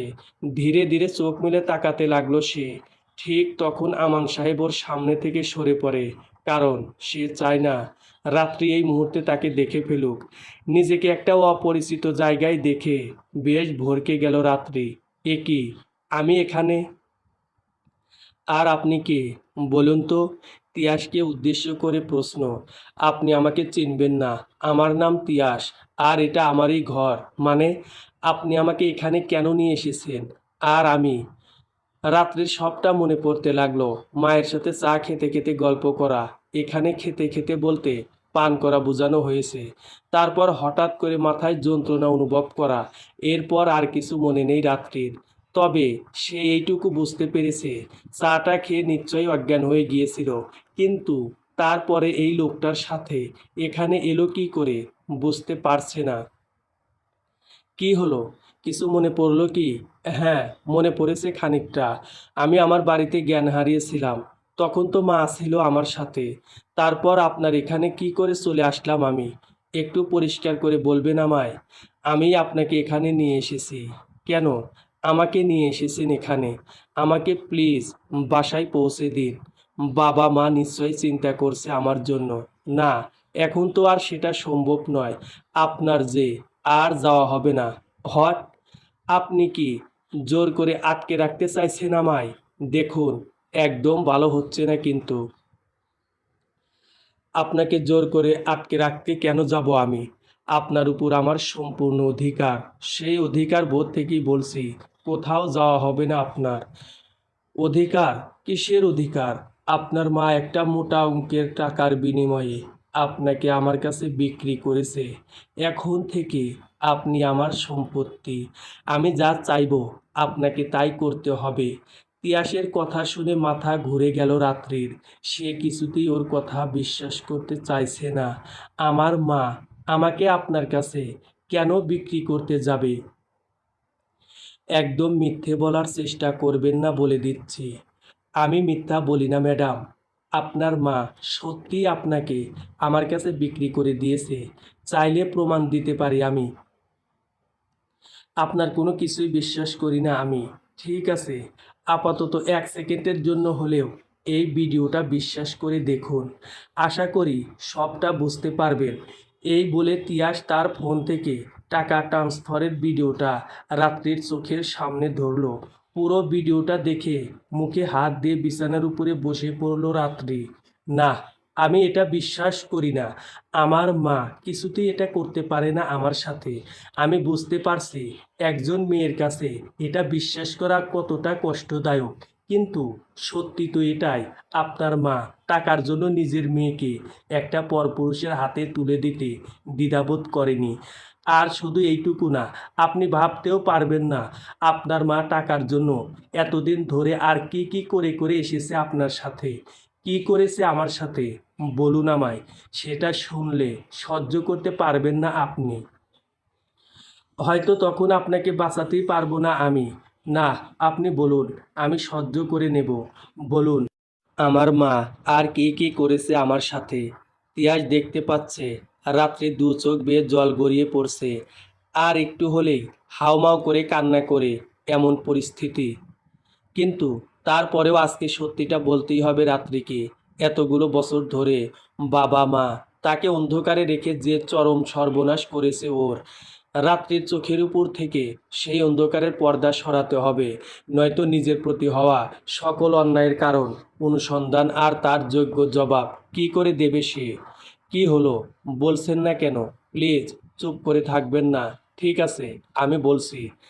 তুমি কিন্তু নিজেকে শক্ত রাখবে, ভেঙে পড়লে একদম চলবে না। হ্যাঁ বলুন, আমি প্রস্তুত। তুমি অসুস্থ থাকতে মাঝে মাঝে, তাই না? সেটা কেন হতো জানো? হ্যাঁ, আমি প্রায়ই অসুস্থ থাকি। বাবা মা এর জন্য চিকিৎসাও করিয়েছে আমার, কিন্তু কোনো কাজ হয়নি।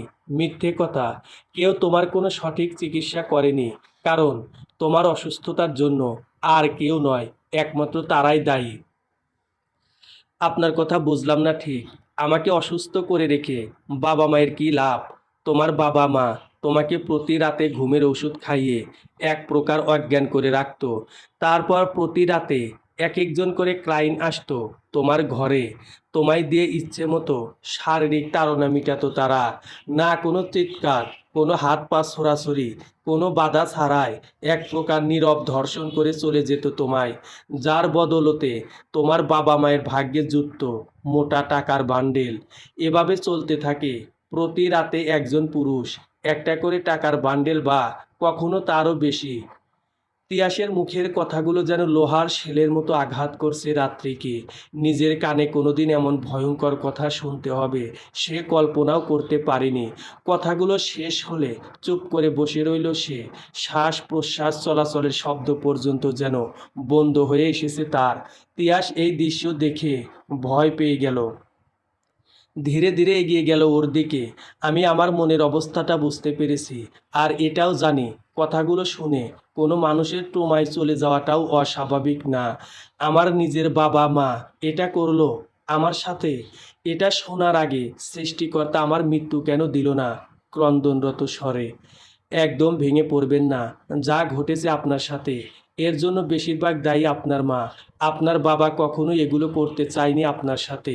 আচ্ছা, একটা কথা বলুন তো, আপনি এত কিছু কি করে জানলেন আমার বিষয়ে? সে না হয় পরে জানতে পারবেন। তার আগে আমাদের যে অনেক কাজ শেষ করতে হবে। আমাদের জানতে হবে আপনার মা কেন এই অন্যায়গুলো করলো আপনার সাথে। সে কি আদৌ আপনার মা নাকি অন্য কেউ? এই প্রশ্নের উত্তর খুঁজে বের করতে হবে আগে আমাদের। আপনি শুনে অবাক হবেন, শুধু আপনি নন, আপনার মা আপনার বাবাকে পর্যন্ত শেষ করে দিতে চায়। আপনার আর আপনার বাবার উপরে তার কিসের এত রাগ, সেগুলো আমাদের যত দ্রুত সম্ভব জানতে হবে। পরের দিন সকালে তিয়াস আর রাত্রি সেই হাসপাতালে যায় যেখানে রাত্রির জন্ম হয়েছিল। হাসপাতালের ঠিকানা আমান সাহেবই দিয়েছে তিয়াসকে। রাত্রির মায়ের প্রসব বেদনা ওঠার পরে এই হাসপাতালে ভর্তি করানো হয়েছিল তাকে। তারপর সেখানে রাত্রির জন্ম হয়। এরপর নিজের সদ্যজাত সন্তান আর স্ত্রীকে নিয়ে বাড়িতে চলে আসেন আমান সাহেব। এছাড়া আর কিছু জানা নেই তার। তিয়াস আজকে সেই হাসপাতালে যাচ্ছে কারণ তার মনে অনেকগুলো প্রশ্ন ঘুরপাক খাচ্ছে। সেগুলোর উত্তর জানাটা খুব জরুরি। হাসপাতালে পৌঁছতে পৌঁছতে প্রায় বিকেল হয়ে গেল। অনেকটা পথ পাড়ি দিয়ে এসেছে তারা। এই জায়গাতে তিয়াস আর রাত্রি আগে আসেনি কখনো, এই প্রথমবার। বহু বছরের পুরনো হাসপাতাল, যদিও চারপাশটা ভালো করে রিপেয়ার করাতে সেইভাবে বোঝা যাচ্ছে না। হাসপাতালে ঢুকে প্রথমেই রিসিপশনে যোগাযোগ করলো ওরা। কিন্তু যে কাজের জন্য এসেছে ওরা, সেটা রিসিপশনে বসে করা সম্ভব নয়। হাসপাতালের মালিকের সাথে কথা বলতে বলা হলো ওদের। উল্লেখ্য তিনিও একজন ডাক্তার এবং এই হাসপাতালেই কর্মরত আছেন। তিয়াসার রাত্রি বেশ কাঠখড় পুড়িয়ে তার সাথে দেখা করার সুযোগ পেল। হ্যাঁ, বলো, কি জানতে চাও তোমরা দুজন? হাসপাতালের মালিক এবং ডাক্তার ইরান আহমেদের প্রশ্ন। আমরা মূলত একটা ডাটা সংগ্রহ করতে এসেছি আপনার এখানে। আর আপনাকে ধন্যবাদ আমাদেরকে আপনার মূল্যবান সময় দেওয়ার জন্য। ডাটা? কিসের ডাটা? ভ্রু কুঁচকে। বেশ পুরনো বলতে পারেন, আজ থেকে প্রায় 20-21 বছর আগের। হট, এত পুরনো ডাটা দিয়ে তোমাদের কি কাজ? হ্যাঁ স্যার, শুনতে একটু অদ্ভুত লাগলেও সত্যি। 2001-এর 26শে ফেব্রুয়ারি এই হাসপাতালে রত্না জামান নামের একজনের ডেলিভারি হয়। তো সেদিন যে বাচ্চাটার জন্ম হয় সে এই মুহূর্তে আপনার সামনেই বসে আছে। আর রাত্রি না আমর। বুঝলাম, কিন্তু তোমরা ঠিক কি বলতে চাইছো সেটা বলো। সেই দিন রত্না জামান ছাড়াও আরও কোনো ডেলিভারি হয়েছিল কি না হাসপাতালে, আমাদের এটা জানাটা খুব জরুরি। আর যদি হয়েই থাকে, কে ছিল সে, কি তার পরিচয়? এত কিছু জেনে কি করবে তোমরা? বললাম না, আমাদের এটা জানা খুব জরুরি। অনেক সমস্যার সমাধান হতে পারে এটা জানার মাধ্যমে, কিন্তু সেটা তখনই সম্ভব হবে যখন আপনি চাইবেন। প্লিজ ফিরিয়ে দিবেন না আমায়। ডাক্তার ইরান আহমেদ ভাবার জন্য কিছু সময় নিলেন। তারপর সে ওদের সাহায্য করার জন্য রাজি হয়। দেখো, এইভাবে কারো ইনফরমেশন দেওয়া কিন্তু বেআইনি কাজ। এর জন্য আমার আর আমার হাসপাতালের বিরুদ্ধে মামলা পর্যন্ত হতে পারে।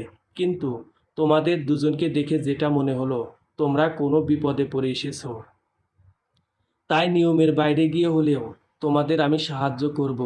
তিয়াশার রাত্রি ডাক্তার সাহেবের কথা শুনে ভীষণ খুশি হলো। 2001 সালের 26শে ফেব্রুয়ারির কথা বলছো, তাই না? ঠিক আছে, আমি দেখে তোমাদের জানাচ্ছি। অনেক অনেক ধন্যবাদ স্যার। প্লিজ একটু দেখে জানান আমাদের। বেশ অনেকক্ষণ পরে ডক্টর ইরান সাহেব একটা ফাইল নিয়ে রুমের ভিতরে ঢুকলেন। তিয়াশার রাত্রি তাকে দেখে উঠে দাঁড়ায়। কি হলো স্যার, কিছু জানতে পারলেন? আরে বসো বসো, এত অধৈর্য হলে চলে? আমি সব বলছি তোমাদের। ইরান সাহেব ফাইলের পৃষ্ঠা উল্টাতে উল্টাতে বলতে লাগলেন, 26শে ফেব্রুয়ারি রত্না জামান একজনের ডেলিভারি হয়েছিল ঠিক, কিন্তু শুধু তার নয়, ওই দিন হাসপাতালে আরও একটা ডেলিভারি হয়েছিল। আরও একটা ডেলিভারি হয়েছিল? হ্যাঁ, তার ব্যাপারেই জানতে চাচ্ছি আমরা। সেদিন রাত 11টায় কান্না রহমান নামে একজনের ডেলিভারি হয়েছিল, কিন্তু দুঃখের খবর হলো তিনি সেই রাতে মৃত বাচ্চা প্রসব করেছিলেন। মৃত বাচ্চা? আচ্ছা, তার অ্যাড্রেসটা তো নোট করা আছে নিশ্চয়ই। কেন থাকবে না, অবশ্যই আছে। কিন্তু কথা হলো, শহরের বাড়িতে এত পুরনো অ্যাড্রেস কি কাজে লাগবে? হুম, সেটা ঠিক, কিন্তু আমাদের একবার তার সাথে যোগাযোগ করার চেষ্টা তো করতেই হবে। যখন একটা ক্লু পেয়ে গেছি, আশা করি আর কিছু জানার নেই তোমাদের। এবার অ্যাড্রেসটা নোট করে নাও। আপনাকে আর ধন্যবাদ দিয়ে ছোট করব না স্যার। আমাদের এত কষ্ট করে আসাটা সার্থক হলো শুধু আপনার জন্য। ভদ্রলোক প্রত্যুত্তরে মুচকে হাসলেন। তারপর রুম থেকে বেরিয়ে গেলেন। সত্যি লোকটা বড্ড পরোপকারী। তিয়াস ভাবতে পারেনি এত সহজে সব কিছু জানতে পারবে। এখন তার প্রথম কাজ হলো কান্না রহমানকে খুঁজে বের করা। তাকে খুঁজে পাওয়া গেল, আরও অনেকগুলো প্রশ্নের উত্তর মিলবে তার। কান্না রহমানের বাসার ঠিকানা তো পেলাম, এবার আমাদের কি করা উচিত? রাত্রিকে প্রশ্ন তিয়াসের। কি আর করব, তার বাসায় যাব, কথা বলবো তার সাথে। রাইট, কিন্তু কথা হলো, তাকে এত পুরনো ঠিকানায় পাওয়া যাবে তো? আমার কিন্তু যথেষ্ট সন্দেহ হচ্ছে। হ্যাঁ, একই ভয় আমিও পাচ্ছি। চলো আগে গিয়ে তো দেখি। যদি না পাই তবে? তারপরে কি করতে হবে ভেবে দেখব। হুম। তিয়াশার লোকটা কান্না রহমানের ঠিকানা ধরে এগুতে থাকে। একটা ট্যাক্সি বুক করে তারা। তারপর ড্রাইভারের সাহায্য নিয়ে ভদ্র মহিলার বাসার অনুসন্ধান করতে লাগলো। অবশেষে খুঁজতে খুঁজতে তারা ভদ্র মহিলার বাসা পর্যন্ত পৌঁছে গেল। কিন্তু কথা হলো, বাড়ির ভিতরে সে আছে কিনা নিশ্চিত হওয়া যাচ্ছে না। তিয়াস বাড়ির সামনে একটা চায়ের দোকানের মালিকের সাথে যোগাযোগ করলো। আচ্ছা দাদা, এটা কান্না রহমানের বাড়ি তো? হ্যাঁ, ওনারই বাড়ি। উনি কি বাড়িতে আছেন এখন, বা ওনার ছেলে মেয়েরা কিছু জানেন কি? হ্যাঁ, উনি তো এই বাড়িতেই থাকেন। আর কি বললেন, ছেলে মেয়ে? তার কোনো ছেলে মেয়ে নেই। কোনো ছেলে মেয়ে নেই? না, সেই শোকিত ভদ্র মহিলা পাগল প্রায়। তার স্বামী পর্যন্ত তার পাগলামি সহ্য করতে না পেরে দেশের বাইরে চলে গেছে। দোকানদারের কথা শুনে তিয়াশার রাত্রে বেশ অবাক হয়। একে অপরের দিকে তাকাতে লাগলো তারা। ঠিক বুঝলাম না আপনার কথা। আপনি বললেন ছেলে মেয়ে নেই, আবার ছেলে মেয়ের শোকে পাগল প্রায়। কেন, তারা কি আর কেউ বেঁচে নেই? সে এক লম্বা কাহিনী। অনেক বছর আগে একটা হাসপাতালে ডেলিভারি হয় উনার।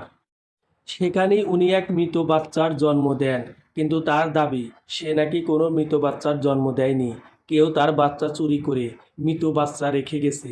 সেই একই প্রলাপ এখনো উনি বকে চলছেন। সবাই এত বোঝানোর চেষ্টা করেছে, কিন্তু সে কারোর কথা মানতে রাজি নয়। সন্তান হারানোর সেই দুঃখ পাগল বানিয়ে ছেড়েছে তাকে। যদিও এর কতটুকু সত্যি বা মিথ্যা আমরা কেউ জানি না। দোকানদারের কথা শুনে টনক নড়ে গেল তিয়াস আর রাত্রির। তার সাথে কথা শেষ করে যত দ্রুত সম্ভব বাড়ির ভিতরে পা বাড়ালো তারা। বেশ পুরনো একটা বাড়ি, ভিতরে তেমন কোনো সাড়া শব্দ নেই। আর থাকবেই বা কী করে? মানুষ থাকলে তবে তো সাড়া শব্দ থাকবে। ঘরের মেইন দরজাটা ভিতর থেকেই খুলে রাখা হয়েছে, তাই ভিতরে ঢুকতে বেগ পেতে হয়নি কারোর। বাড়ির ভিতরে ঢুকে এদিক ওদিক খুঁজতে লাগলো, কিন্তু অদ্ভুত ব্যাপার, কাউকে কোথাও দেখা যাচ্ছে না। অথচ সেই দোকানদারের ভাষ্যমতে কান্না রহমান এই বাড়িতেই থাকে। কি হলো? বাড়িতে তো কেউ নেই। তিয়াস: তাই তো দেখছি। তাহলে ওই দোকানদার কি বলল? মিথ্যে বলল না তো আমাদের? কাম অন, ওনার আমাদের মিথ্যে বলে কি লাভ? কেন শুধু মিথ্যে বলতে যাবেন আমাদের? তাও ঠিক, হয়তো আগে সত্যি কেউ ছিল, এখন আর সে নেই। এক্স্যাক্টলি, আমিও তাই ভাবছি। কান্না রহমান এমনিতেই মানসিক বিকারগ্রস্ত। এই ধরনের মানুষের ব্যাপারে কিছু বলা যায় না, যখন যা খুশি করতে পারে। সে সব ঠিক আছে, কিন্তু এখন ওনাকে খুঁজে না পেলে কি হবে বলুন তো? আচ্ছা চলো, বাইরে গিয়ে খোঁজ করি, কিছু জানবার মতো পেলে পেয়েও যেতে পারি। ওহম। এই বলে তিয়াস রাত্রির হাত ধরে বাড়ি থেকে বেরিয়ে যেতে উদ্যত হলো। ঠিক তখন একটা শব্দ ভেসে আসলো উপরের ঘর থেকে, কোনো কিছু পড়ে যাবার শব্দ। তিয়াস আর রাত্রি সেই শব্দকে অনুসরণ করতে করতে ছুটে যায়। শব্দটা স্টোর রুমের দিক থেকে আসছে, আগে এই দিকে খুঁজতে আসেনি ওরা। তাছাড়া তখন কোনো সারা শব্দও ছিল না এখানে। স্টোর রুমে ঢুকে দুজনের চোখ ছানা ভরা। নিজেদের সামনে একজন মধ্যবয়স্ক মহিলাকে দেখতে পায় ওরা। তার মানে নিশ্চিত ইনিই কান্না রহমান। উনি ছাড়া আর কেই বা থাকবে এই বাড়িতে? রাত্রি এগিয়ে গেল তার দিকে। ঘরটা বেশ অন্ধকার। তিয়াস গিয়ে ধুলোকণায় জর্জরিত বন্ধ জানালাটা খুলে দিল। অমনি কিছুটা আলো ভিতরে এসে ঠিকরে পড়ল। চারপাশটা আলোকিত হয়ে যায়। কান্না রহমান প্রথমে রাত্রিকে দেখে বেশ ভয় পেয়ে যান, কিন্তু পরে বুঝতে পারলেন যারা তার কাছে এসেছে তারা তার জন্য ক্ষতিকারক নয়। ভয়ের মাত্রা কমে গেল। ক্ষীণ কণ্ঠে রাত্রি আর তিয়াসকে উদ্দেশ্য করে বলতে থাকে, তোমরা আমার মেয়েকে দেখেছো? আমার মেয়েকে দেখেছো তোমরা? কে তোমার মেয়ে? আর সে কোথায় আছে এখন? দোকানদারের কাছ থেকে সবটা জানা সত্ত্বেও রাত্রি তাকে প্রশ্ন করে, কারণ উনি মুখ খুললে হয়তো আরও অনেক অজানা কথা বেরিয়ে আসবে। সে তো আর নেই এখন আমার কাছে। নেই? কোথায় গেছে সে? না না, ভুল বলছো গো তোমরা, সে যায়নি তো। তাকে চুরি করে নিয়ে গেছে ওই ডাইনিটা। আমার মেয়েকে চুরি করে নিয়ে গেছে। কে আপনার মেয়েকে চুরি করে নিয়ে গেছে? ওই ডাইনিটা। তোমরা ওকে খুঁজে দিতে পারো? আপনার মেয়ে কবে চুরি হয়েছে আর কিভাবে চুরি হলো আমি এত কিছু জানি না, শুধু এইটুকু দেখছি ও আমার মেয়েকে চুরি করে নিয়ে গেছে আর আমার কাছে একটা মরা বাচ্চা রেখে গেছে। আর কিছু জানি না। আমি সবাইকে এত করে বললাম, কেউ বিশ্বাস করলো না আমার কথা। কেউ বিশ্বাস করলো না। সবাই পাগল বলে আমায়।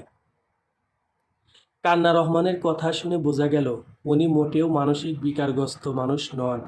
যদিও কথাবার্তার ধরন ভীষণ এলোমেলো, পাগলাটে ধরনের, কিন্তু সেগুলো নিছক উনার মনের কল্পনা নয়, হয়তো সব সত্যি। আচ্ছা শুনুন মা, যে মহিলা আপনার বাচ্চা চুরি করে নিয়ে গেছে তাকে দেখলে চিনতে পারবেন তো আপনি? কি বললে? তুমি আমাকে মা বলে ডাকলে? জানো, এই ডাকটা শোনার জন্য কতগুলো বছর ধরে অপেক্ষা করে আছি আমি। কেউ মা বলে ডাকে না আমায়, পাগল বলে তাড়িয়ে দেয়। তুমি আমায় মা বলে ডাকলে। আমার মেয়েকে খুঁজে দাও না, দাও না খুঁজে। মা ডাকটা একান্ত মুখ ফুসকে বেরিয়ে গেছে রাত্রির মুখ থেকে, কিন্তু ভদ্রমহিলা এই ডাকটা শুনেই যেন পুরো সতেজ হয়ে উঠলেন। মুখে হাসির রেখা ফুটে উঠল তার। আমি কি বলেছি? আপনি ওই মহিলাকে চিনতে পারবেন দেখলে? পারবো না মানে? ১০০ বার পারবো। ওই ডাইনির চেহারা আজও ভুলিনি আমি। তোমরা জানো তো, আমি খুব ভালো ছবি আঁকতাম এক সময়ে। ওর একটা ছবি এঁকে রেখেছি আমি, দেখবে তোমরা, দেখবে।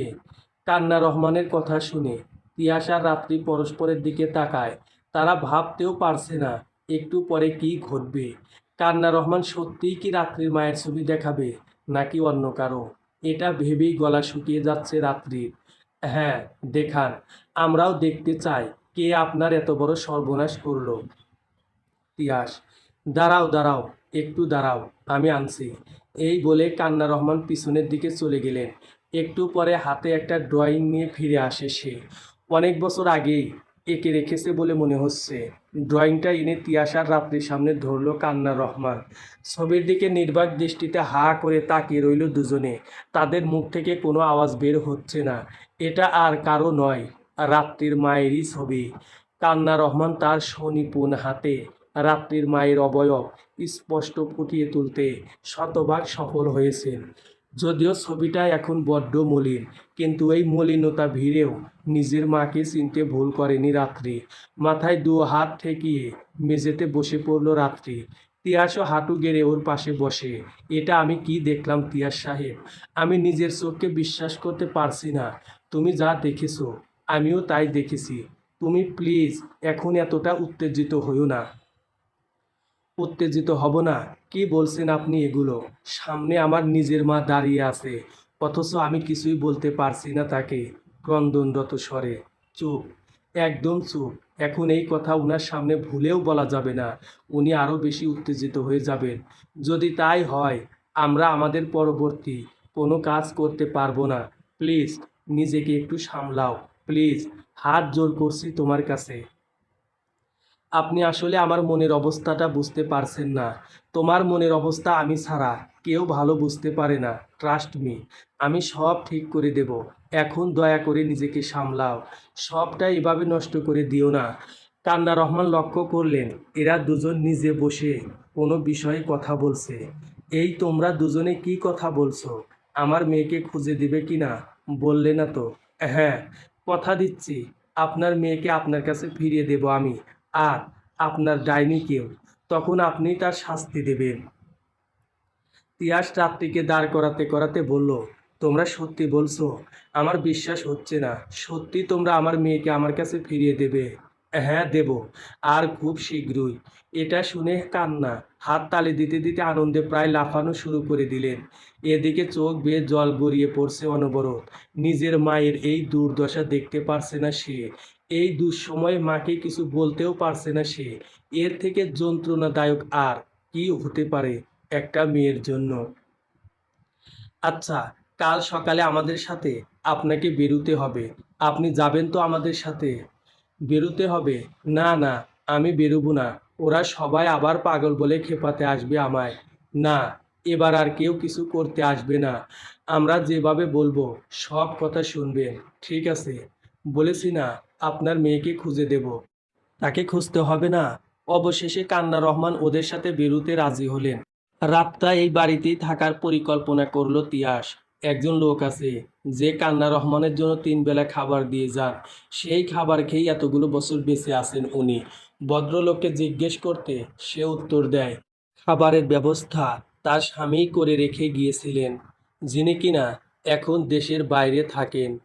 যাই হোক, দুটো রুম পরিষ্কার করে তাতে তিয়াস আর রাত্রি শুয়ে পড়ল।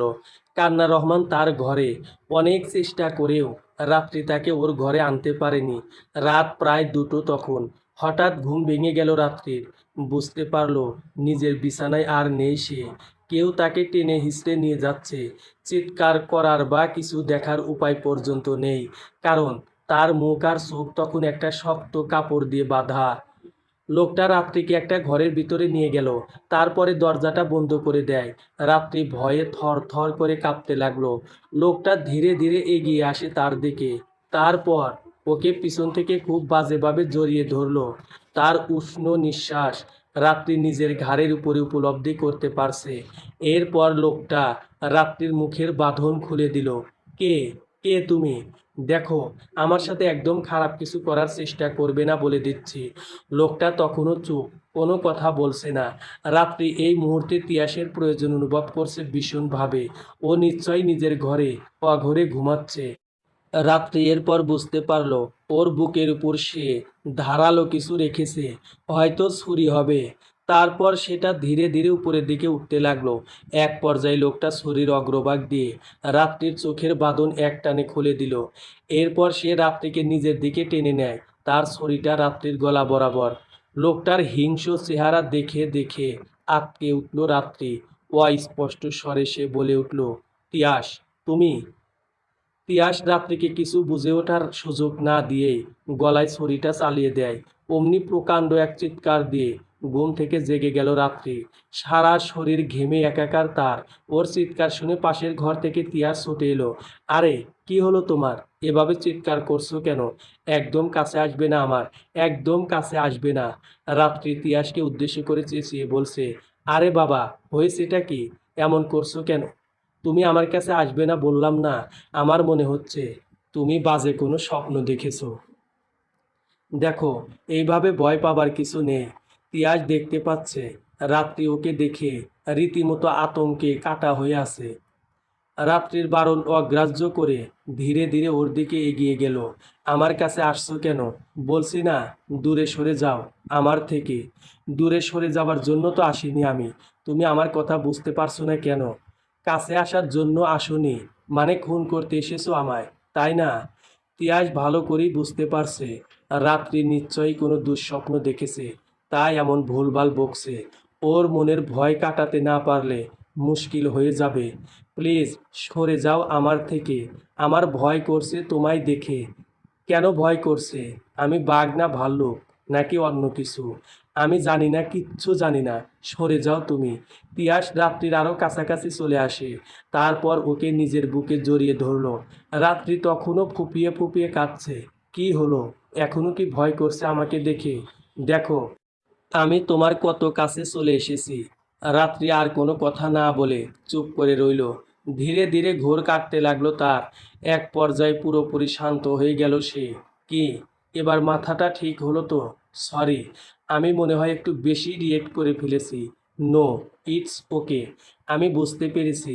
তুমি বরং এখন একটু বিশ্রাম নাও। আমার খুব ভয় করছে। মানে, এই না বললে আমাকে? আরে, আপনার জন্য না, সত্যি আমার এই জায়গাটা কেমন জানি লাগছে। আপনি প্লিজ থাকুন না আমার কাছে। ইস, সেটা সম্ভব না যে ম্যাডাম। সম্ভব না?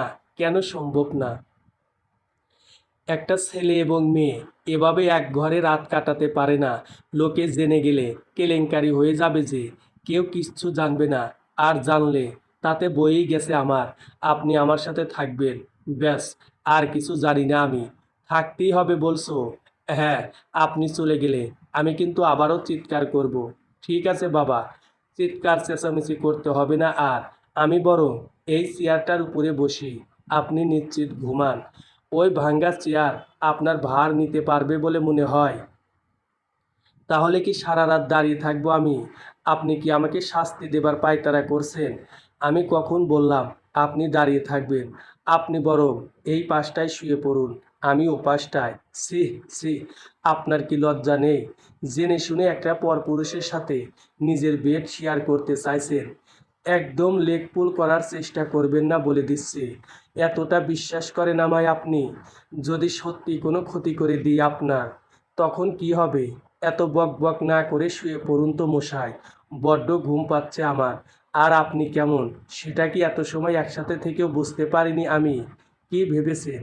এই বলে রাত্রি ওর পাশে গিয়ে শুয়ে পড়ল। তিয়াস আর দেরি না করে সেও বিছানায় উঠে পড়ে। বালিশ নেই, তাই অজ্ঞতা নিজের হাতকে দিয়ে বালিশের কাজ সারতে হলো। মাথার নিচে কনুইটা রেখে শটান হয়ে শুয়ে পড়ল। রাত্রির দিকে একবার তাকিয়ে চোখ বন্ধ করে দেয়। এরপর সকালবেলা কান্না রহমানকে নিয়ে নিজের বাসার উদ্দেশ্যে রওনা হয় তিয়াস, সাথে রাত্রি। তিয়াসের বাসাতে রাত্রির বাবাও অপেক্ষা করছে। রাত্রি অবশ্যই এখনও ওর বাবার বিষয়ে কিছুই জানে না। নিজের আসল মা অবধি পৌঁছতে যে ওর বাবার কতখানি অবদান সেটা জানে না রাত্রি। আমান সাহেবের পূর্ব পরিচিত তিয়াস, ছেলে হিসেবেও সে যথেষ্ট ভালো। যখন আমান সাহেব জানতে পারে তার স্ত্রী রাত্রিকে টাকার লোভে কারোর কাছে বিক্রি করে দিতে চাইছে, তখন সে তিয়াসের শরণাপন্ন হয়। তিয়াসও তাকে সাহায্য করার প্রতিশ্রুতি দেয়। ক্লায়েন্ট সেজে কতগুলো জাল টাকা নিয়ে পৌঁছে যায় রাত্রিদের বাড়িতে। সেখান থেকে কৌশল করে রাত্রিকে উদ্ধার করে নিয়ে আসে। যদিও সেই কাজটা বড্ড ঝুঁকি নিয়ে করতে হয়েছে, শেষ পর্যন্ত নির্বিঘ্নেই রাত্রিকে উদ্ধার করতে সক্ষম হয় সে। এদিকে রাত্রিদের বাড়িতে রাত্রির মা, অর্থাৎ আমান সাহেবের স্ত্রী, টাকা আর মেয়ে হাত থেকে ফসকে যাবার শোকে পাগল প্রায়। তার ফোনে সেই বৃদ্ধের কল আসলো। ভদ্রমহিলা ফোনটা রিসিভ করে কানের কাছে ধরলো। কি ব্যাপার, তুমি কি বেঁচে আছো? ফোন রিসিভ করছো না কেন? আমি শেষ হয়ে গেছি, ওরা সর্বশান্ত করে দিয়েছে আমায়, হতাশার স্বরে। মানে, কি বলছো কি তুমি? কি হয়েছে? কেউ আমার চোখে ধুলো দিয়ে রাত্রিকে নিয়ে পালিয়ে গেছে। আমার সোনার ডিমও গেল, রাজহাঁসও গেল। এবার কি করব আমি? কেউ কেউ করছো কেন? যে তোমার মেয়েকে কিনে নেবার কথা ছিল সে তো তোমার ক্লায়েন্ট। যাও, এখন গিয়ে চেপে ধরো তাকে। না, কোনো ক্লায়েন্ট ফ্লায়েন্ট ছিল না সে। কেউ একটা গেম খেলেছে আমার সাথে। সে জানতো আমি রাত্রিকে বিক্রি করে দিতে চলেছি, তাই এটা করেছে, ইচ্ছে করে করেছে। আমার মনে হয় তোমার স্বামীর হাত আছে এই কাজে। সে লোক দিয়ে করায়নি তো এসব। ঠিক ধরেছ, আমারও তাই মনে হয়। বুড়োটা বাড়িতেও আসছে না, আমার মনে হয় ওই করেছে এসব। রাত্রির জন্য ওর বরাবরের জন্য বেশিই দরদ। তাহলে কি করবে এখন? আমি কি করব জানি না। তুমি বরং চলে এসো আমার এখানে। আমার মাথা কাজ করছে না আজকাল। জানি না কখন কি করে ফেলি নিজেকে।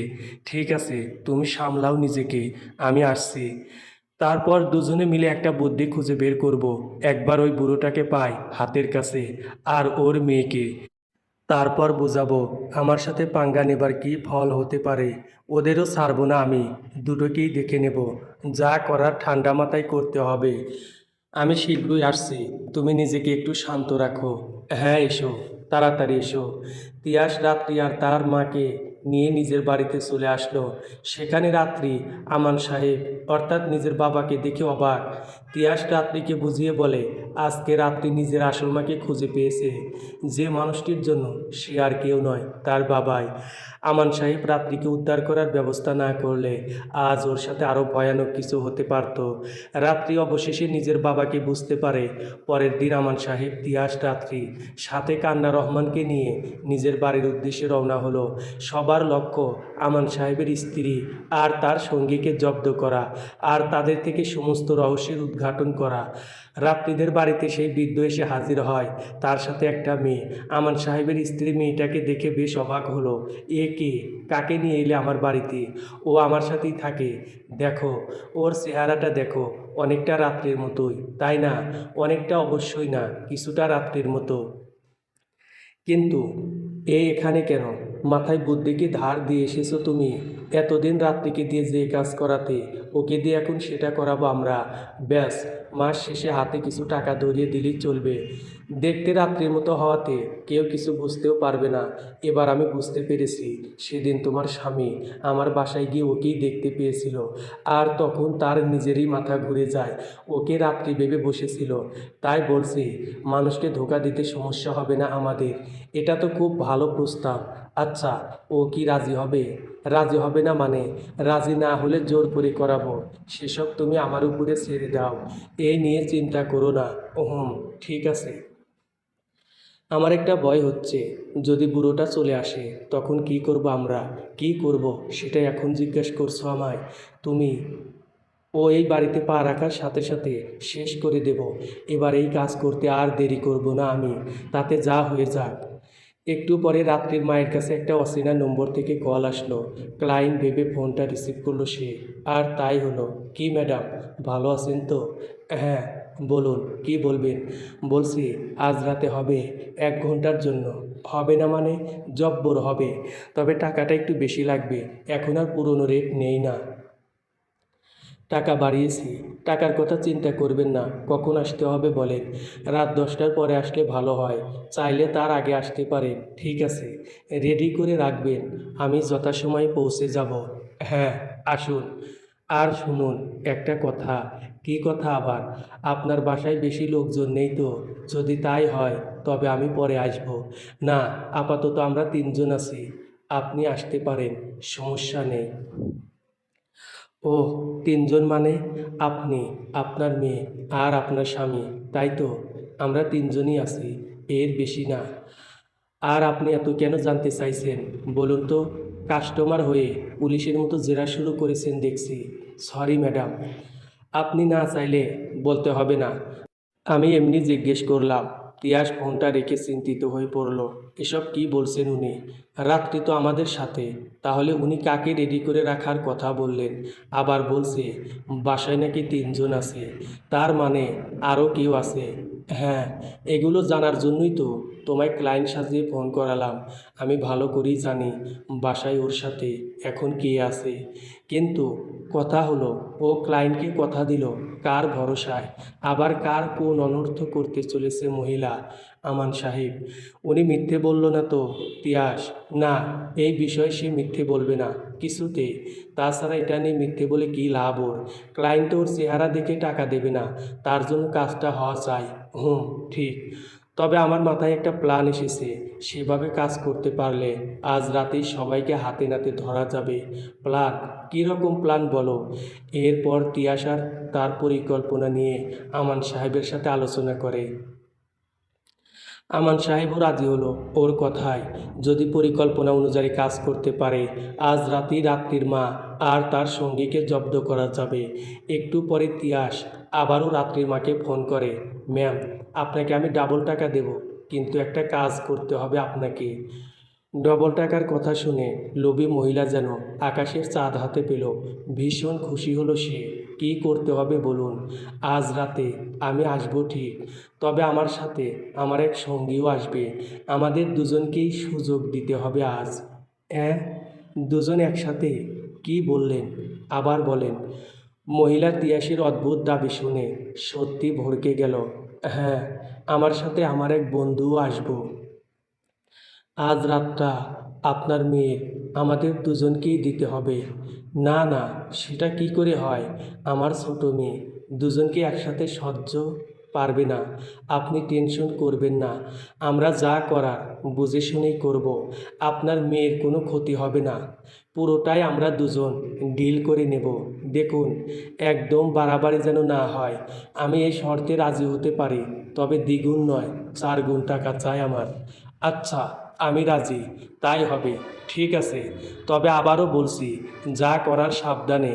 বাড়াবাড়ি কিছু হলে কিন্তু আপনাকে আর আপনার বন্ধুকে দেখে নেব আমি। এই বলে সে ফোনটা কেটে দিল। এরপর রাত 10টার পরে রাত্রিদের বাড়িতে তিয়াস সাথে একজনকে নিয়ে ঢুকে পড়ল। রাত্রির মা ওকে দেখে চিনে ফেলবে, তাই একটু অন্যরকম সাজে আসলো। এসে মহিলার হাতে টাকার বান্ডেল ধরিয়ে দিল। সে ওদের ঘরের বাইরে রেখে ভিতরে চলে যায়। তিয়াস আর তার বন্ধু স্পষ্ট শুনতে পাচ্ছে মেয়েটা ভিতরে বসে কান্না করছে। সে কিছুতেই রাজি হচ্ছে না। আমান সাহেবের স্ত্রী তাকে নানাভাবে বোঝানোর চেষ্টা করছে। এক পর্যায়ে মহিলা মেয়েটাকে মারধর শুরু করে দিল। একটু পরে সে চুপ হয়ে যায়। তাকে ভয় দেখিয়ে রাজি করানো হলো। কাজ শেষ হলে মহিলা ঘর থেকে বেরিয়ে এলো। এবার আপনারা ভিতরে যেতে পারেন, আমরা দরজার বাইরেই অপেক্ষা করব। তিয়াস আর তার সাথে থাকা লোকটা মহিলার কথা মতো ঘরের ভিতরে ঢুকে দরজা বন্ধ করে দিল। আমান সাহেবের স্ত্রী আর সেই বৃদ্ধ বাইরে দাঁড়িয়ে পাহারা দিচ্ছে। ঠিক তখন তাদের অবাক করে দিয়ে বাড়ির ভিতরে আমান সাহেব ঢুকে পড়েন। তার স্ত্রীকে তাকে দেখে ভীষণ ক্ষেপে যায়। ড্রয়িং রুমে চলে গেল তারা। এই বুড়ো, এতদিন কোথায় ছিলে? এখন কেন এসেছো এই বাড়িতে? আমার বাড়িতে আমি কখন আসবো না আসবো সেই কৈফিয়ত কি তোমায় দেব? তার আগে বলো, এখন লোকটার সাথে তুমি এত রাতে কি করছো? ইনি এখন আমার বাড়িতে কেন? তোমার ফালতু প্রশ্নের জবাব দেবার সময় একদম নেই। ভিতরে কাজ চলছে, একদম চিৎকার চেঁচামেচি করবে না। কাজ চলছে? কিসের কাজ চলছে ভিতরে? সেসব পরে জানলেও চলবে।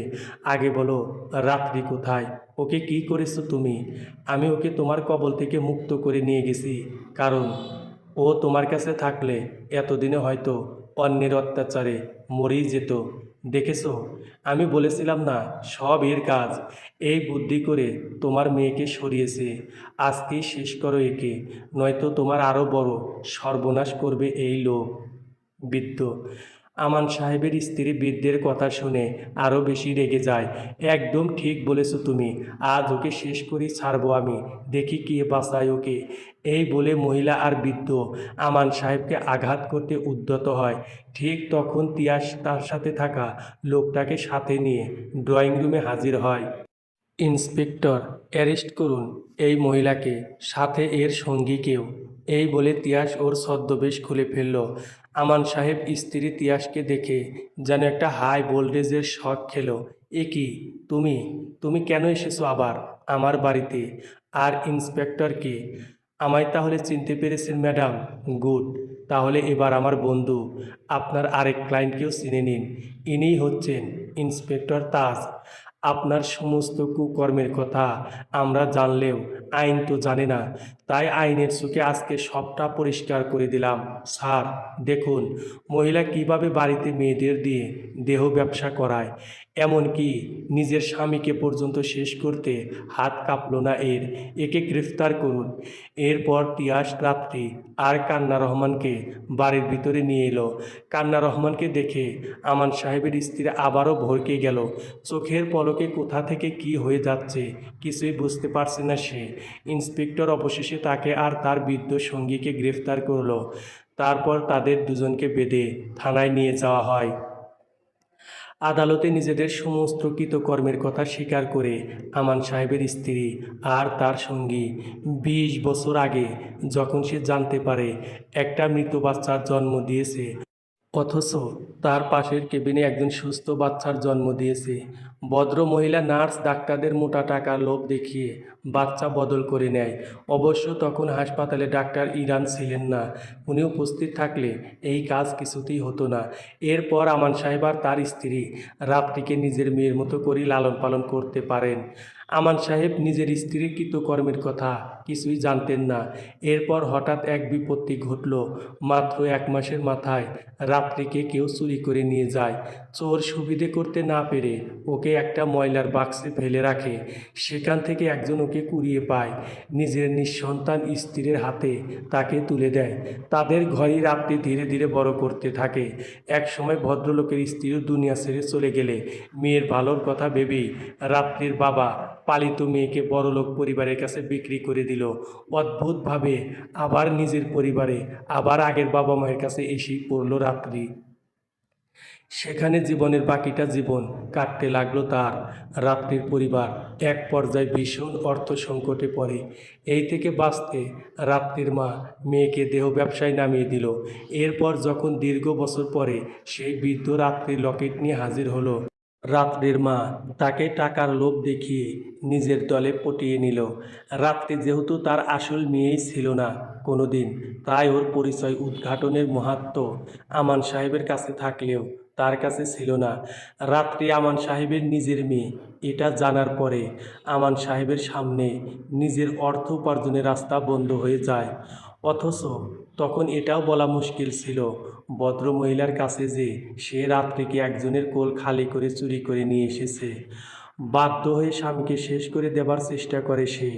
এরপর রাত্রিকেও মোটা টাকার বিনিময়ে বিক্রি করে দিতে চায়। পরের ঘটনা আমরা সবাই জানি। সমস্ত সাক্ষী প্রমাণ পেয়ে আদালত সেই হাসপাতালের বিরুদ্ধে ব্যবস্থা নেয়। আমান সাহেবের স্ত্রীকে সন্তান চুরি এবং মেয়েকে যৌন নির্যাতনের শাস্তি হিসেবে যাবজ্জীবন কারাদণ্ড ঘোষণা করল। স্ত্রীকে সাহায্য করার জন্য রাত্রির বাবাকেও কিছু সময়ের জন্য কারাদণ্ড দেওয়া হয়। এমনকি সেই বৃদ্ধও ছাড় পেল না, তাকেও 1 বছরের কারাদণ্ড দেওয়া হয়। এর 1 মাস পরে তিয়াস রাত্রির সমস্ত অতীত সম্পর্কে নিজের পরিবারকে অবগত করে। তারা একজন ধর্ষিতার সাথে নিজের ছেলের বিয়েতে প্রথমে রাজি না হলেও পরে তিয়াসের প্রচেষ্টা সফল হয়। সে তার পরিবারকে বোঝাতে সক্ষম হয় একজন নারী সত্যিকারের কুমারী না ধর্ষিতা, সেটা মুখ্য বিষয় নয়।